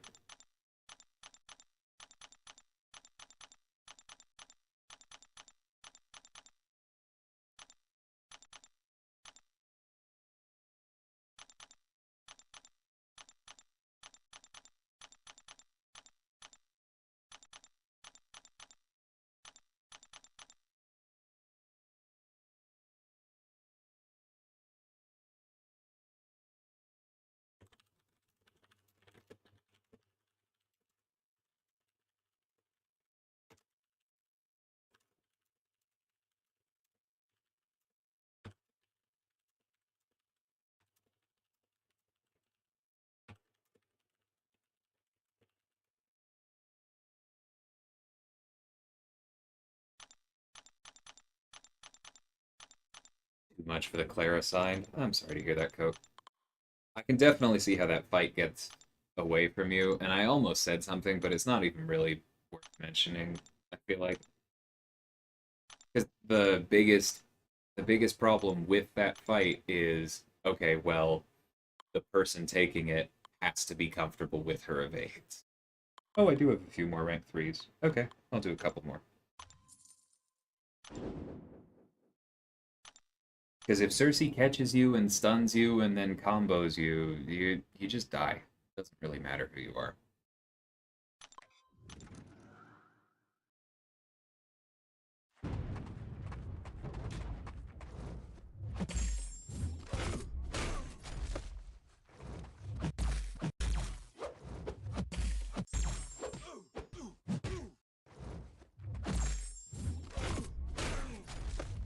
Yep. See, that one was purified, but that didn't used to happen. I was testing that on purpose.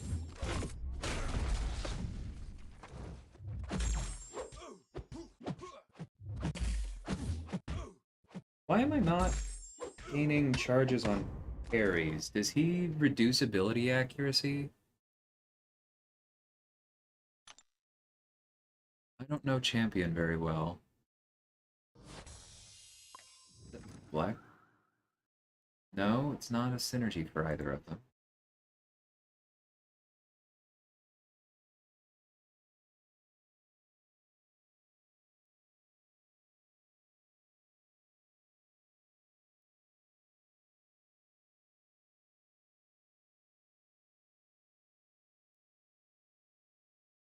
Does anyone have any idea what was going on there?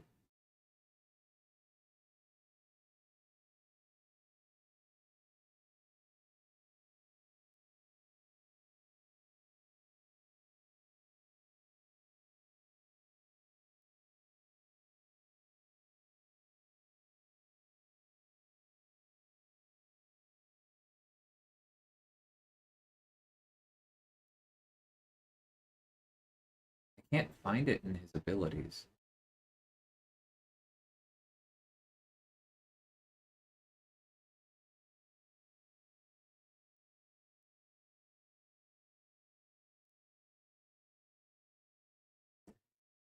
No, I don't think so, Campo. Because he doesn't apply debuffs through block. The only debuff I even see that he applies is if he intercepts you with a medium, he armor breaks you, but that requires 3 persistent charges, which he only got to at the end.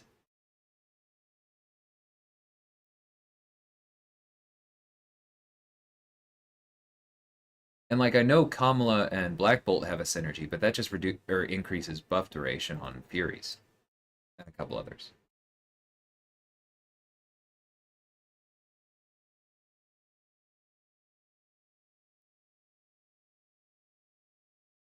And I didn't see the Purify call out, I don't think. That was really weird.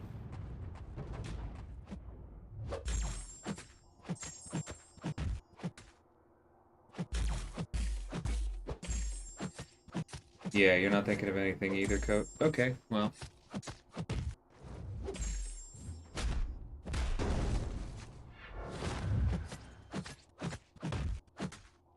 That's kind of annoying.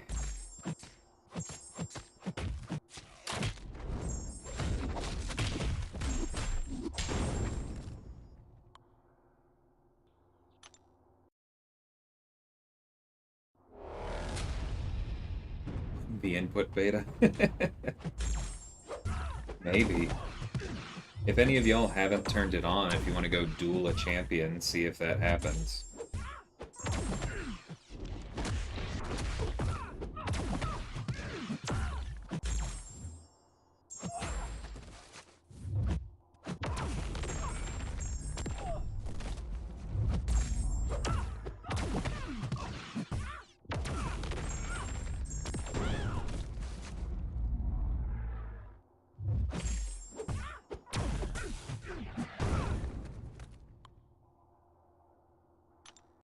Been listening to an orchestral version of the original Sonic game music while playing MCOC.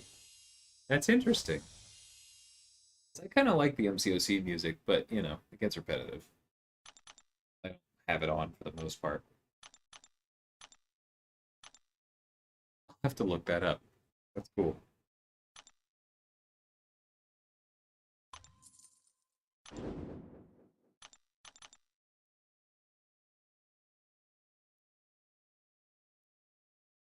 We get the same team back.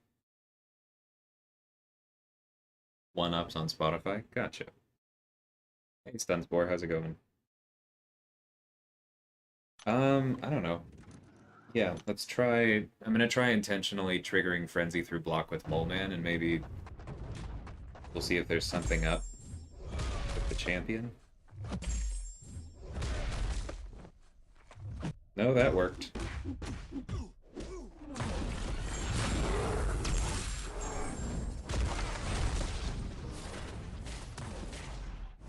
I don't know, man. I can't explain it.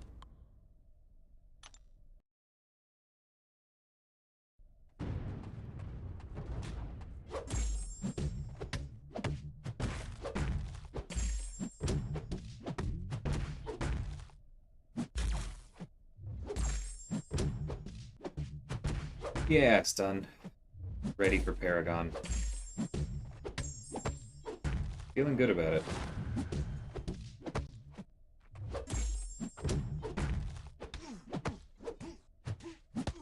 I was slow there, I knew I was.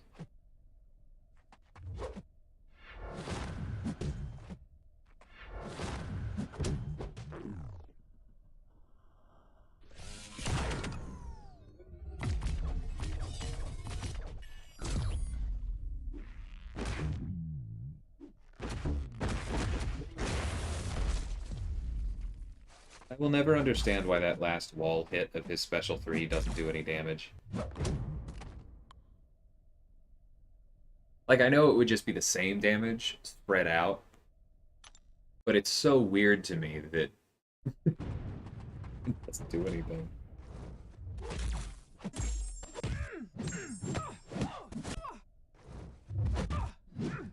Yeah, I agree, Campo.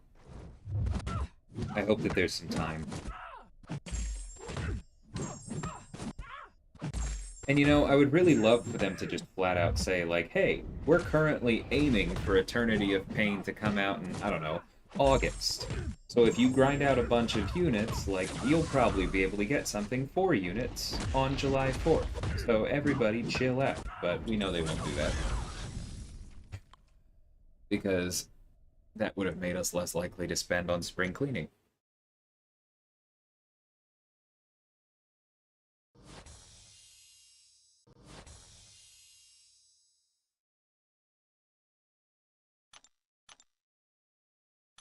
Agreed, work.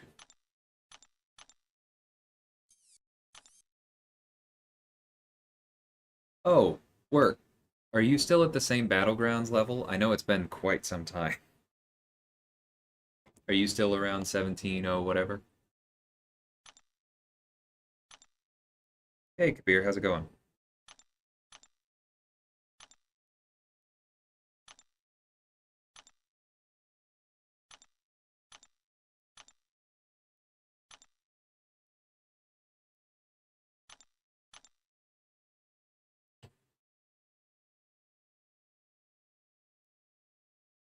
No, you moved up a bit? Okay, well then I'll just play a match. I'm not going to go for too long here, but...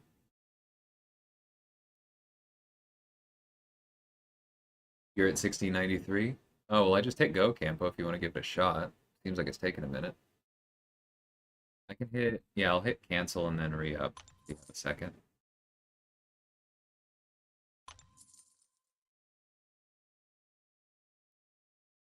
Just hoping the difference is not that big. Yeah, I agree, Kabir. That's my hope, that they put the bar for Paragon so high so that um, they wouldn't have to do that same thing that they did with Cav versus Thronebreaker. Okay, well, that's not Campo. He is much closer to me in rating, so that's fair. Yeah, I'm very glad they're rerunning the deal. Jeez. Okay, well, that was easy. Bit of a lopsided deck you got there.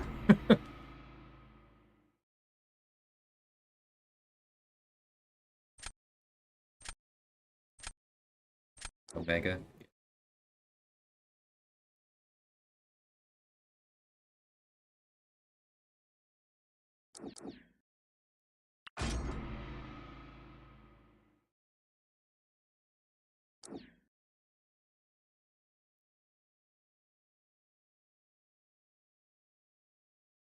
Okay. I need a tech.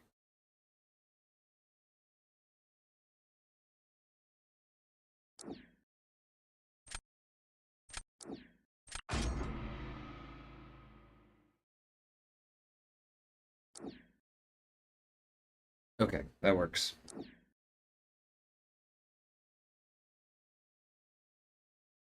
Probably Kingpin.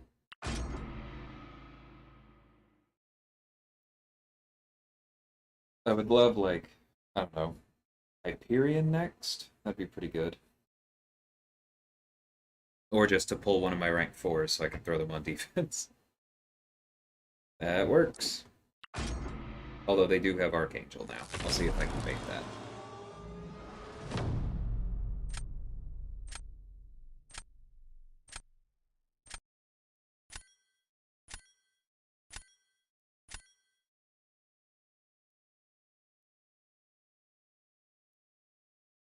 Um, go first. Be the Battle of the Torches here.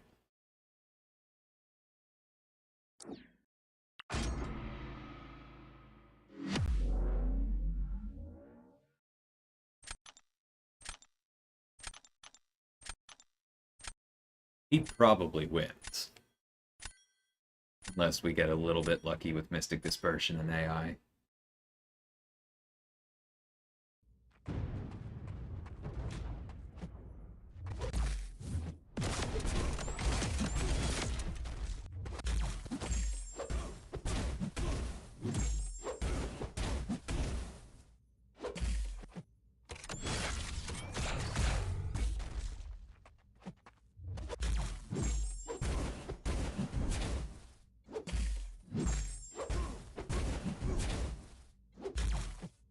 probably already done.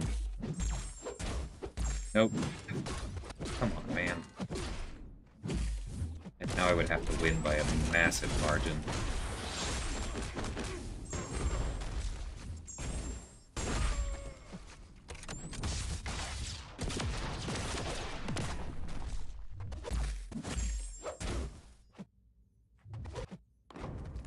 Okay, one down. Yeah. There was no way that was going to go my way.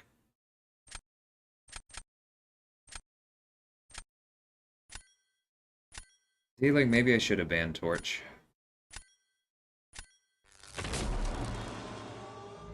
Or I just should have gone Kingpin first.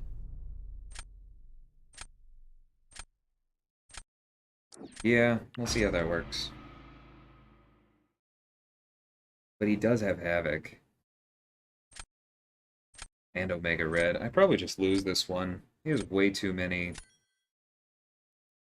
the insane attackers.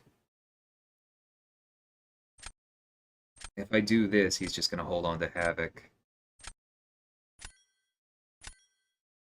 Yeah, I just lose this one. C'est la vie.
Not bad for a bleeder against Magneto, but you probably don't win.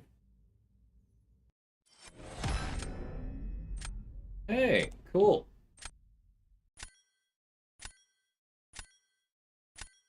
Alright. So he has to pick first this time. See what happens.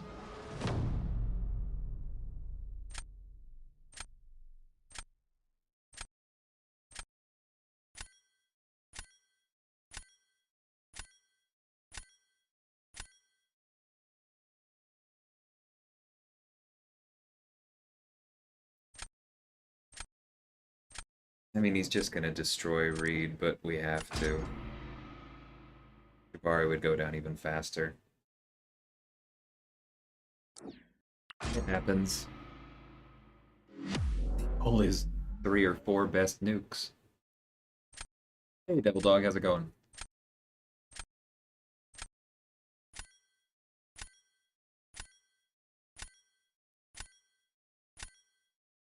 I probably need some more pure attackers in my deck. I think too many of them are balanced, if that makes sense. Like, they do good damage, but not absurd damage, and they're fine on defense. But, like, I don't have in group-style champions.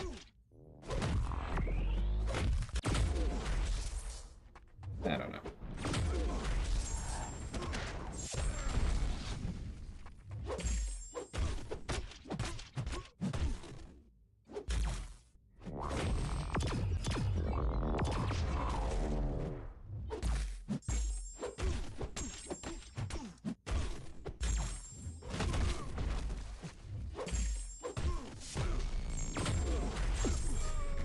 Yeah, we definitely lose.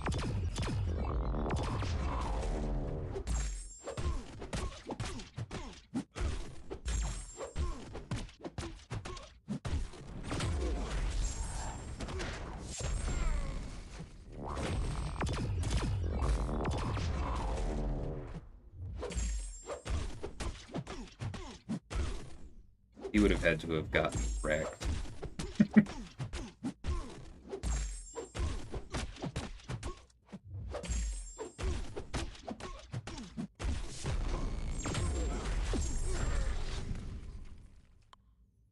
I agree, Benito. I think time is just a little bit too important. Did he forfeit? I've heard that's what this screen is, right? I'm supposed to restart my game? 1 second.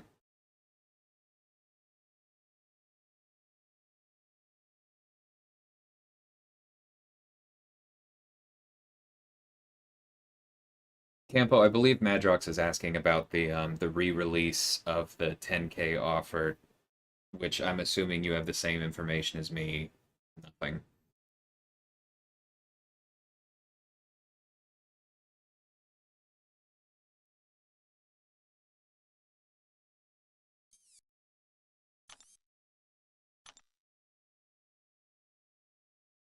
Okay, he dropped out. That's not how that should have gone.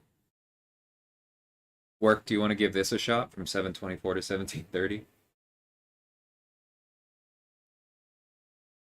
Just finished a War Machine versus Havoc with 100%, lost the fight because it was slightly slower than Mags versus Nova. Yeah. I think perfect fights should have more of a weight. Like, I understand the balance they're trying to strike, but maybe if you finish the fight with greater than 95% health, you should just get a flat bonus. All right, let me know, Work. I'm going to take a second and eat a little bit more of this Cliff Bar.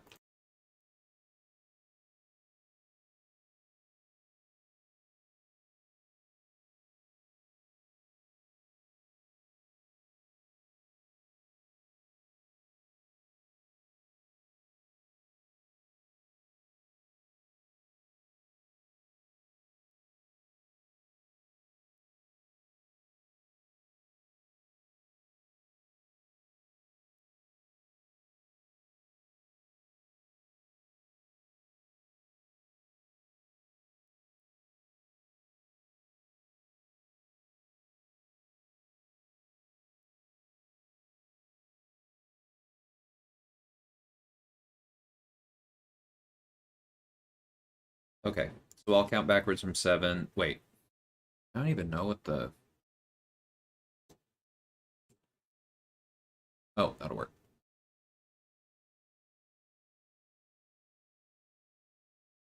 Oh, the delay's longer today. 1 second, I need to measure it.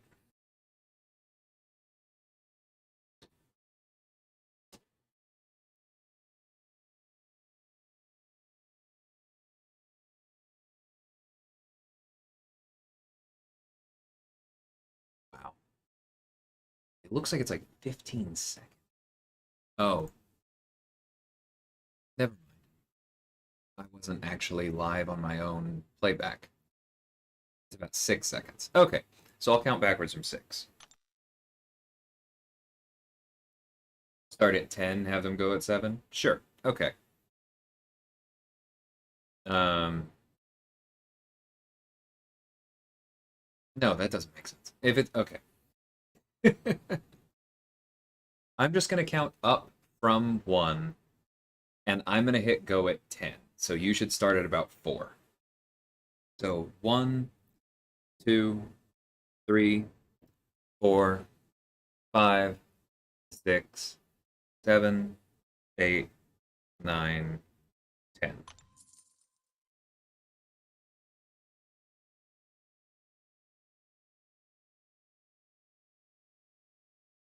On your cell phone clocks. That's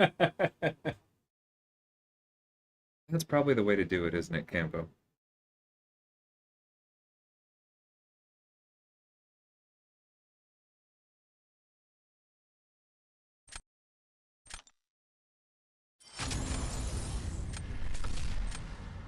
Hey, that worked. All right, time for me to get my butt kicked.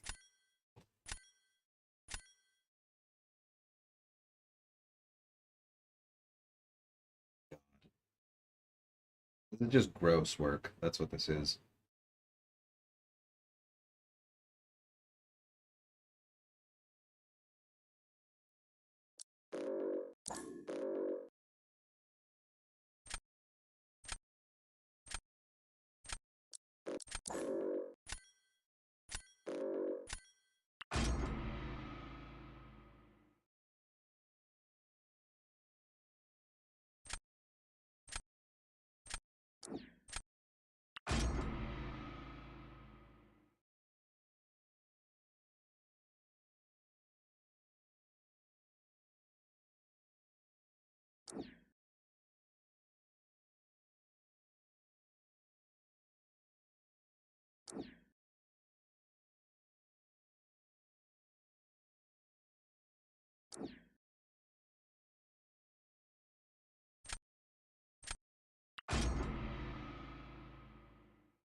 Hey, Niraj.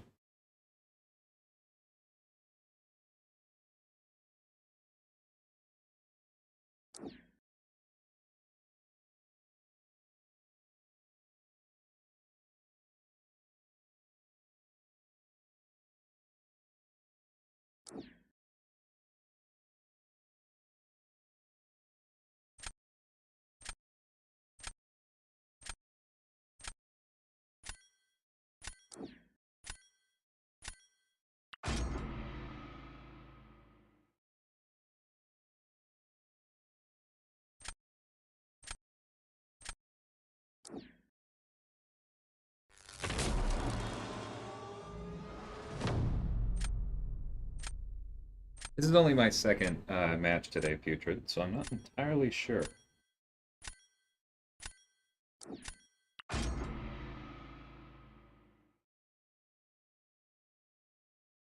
I'm fully expecting to lose.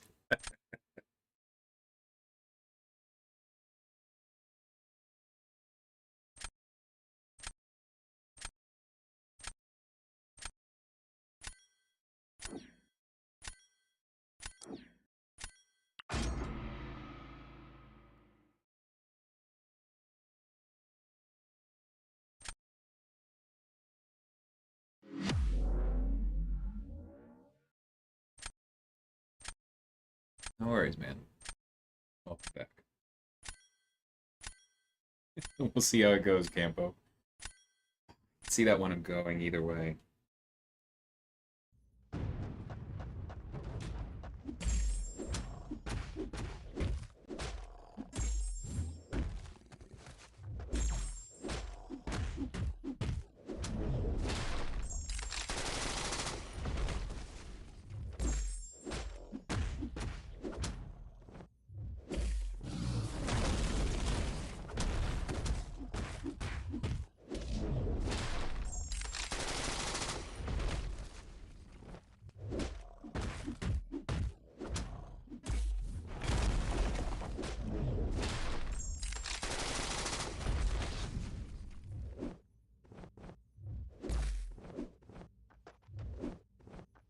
And here comes the fun part.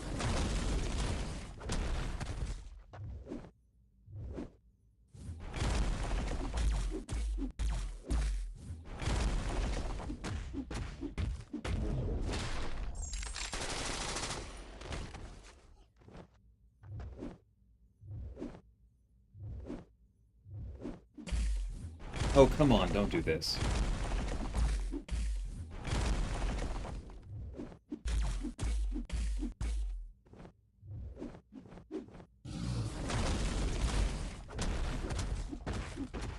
Not dead yet.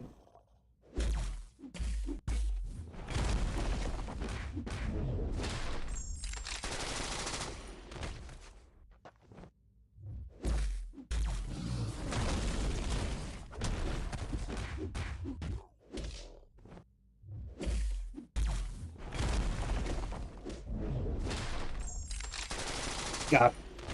I mean, doesn't mean I won. But I'm glad I didn't time out.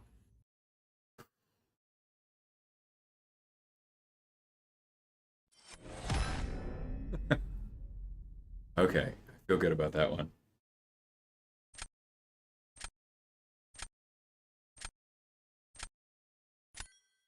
Is it realistic to get 3 debuffs up with Joe? It is if you have time to go to the special 2 code. But I didn't feel like that was worth it in this one. Yeah, work. Your Sasquatch had me at the corner for a while.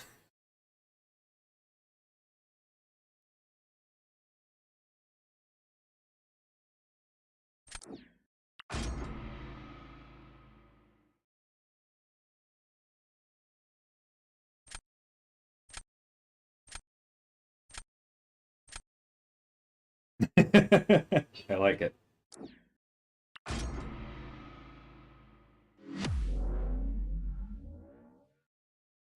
Penny is scary. I've timed out to her before.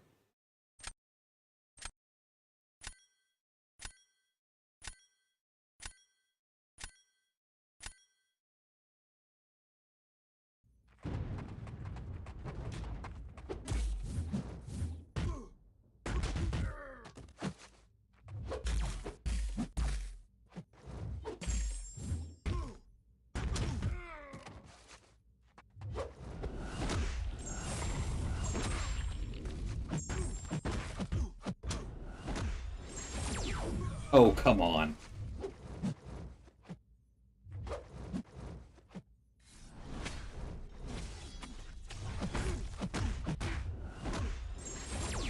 Okay, take that.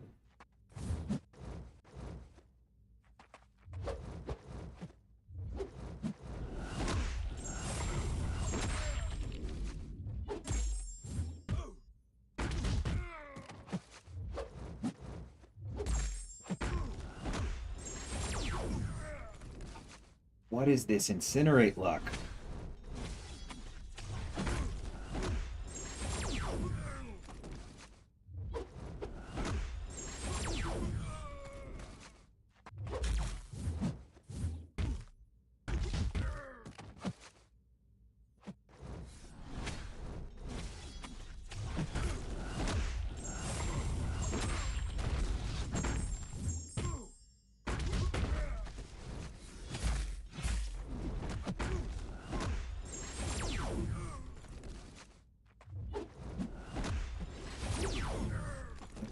Better.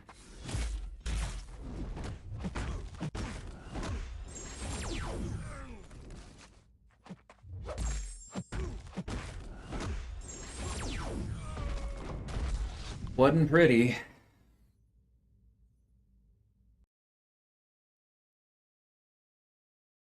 But I may have gotten.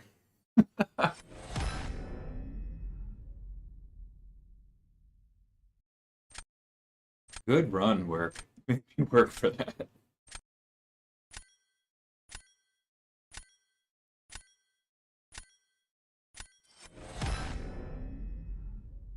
And I would like to point out to everyone that like that was a gamble on my part, because if Work had won this round, it was very possible, then he probably would have put Sauron on defense and I would have used up my Nimrod and I would be out of bleed immunes. Not impossible to win that, but I was scared.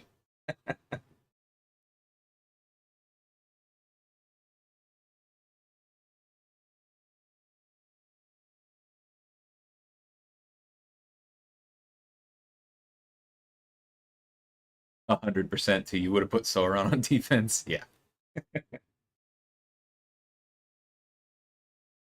was fun, man. All right, I think I'm going to take a break here because I've been on for almost 4 hours and I need to eat. But I will for sure be back. Brian feels like it's going well. Catch y'all then. Thanks everybody for hanging out. Special thanks to Work for doing Battlegrounds on stream. And take care.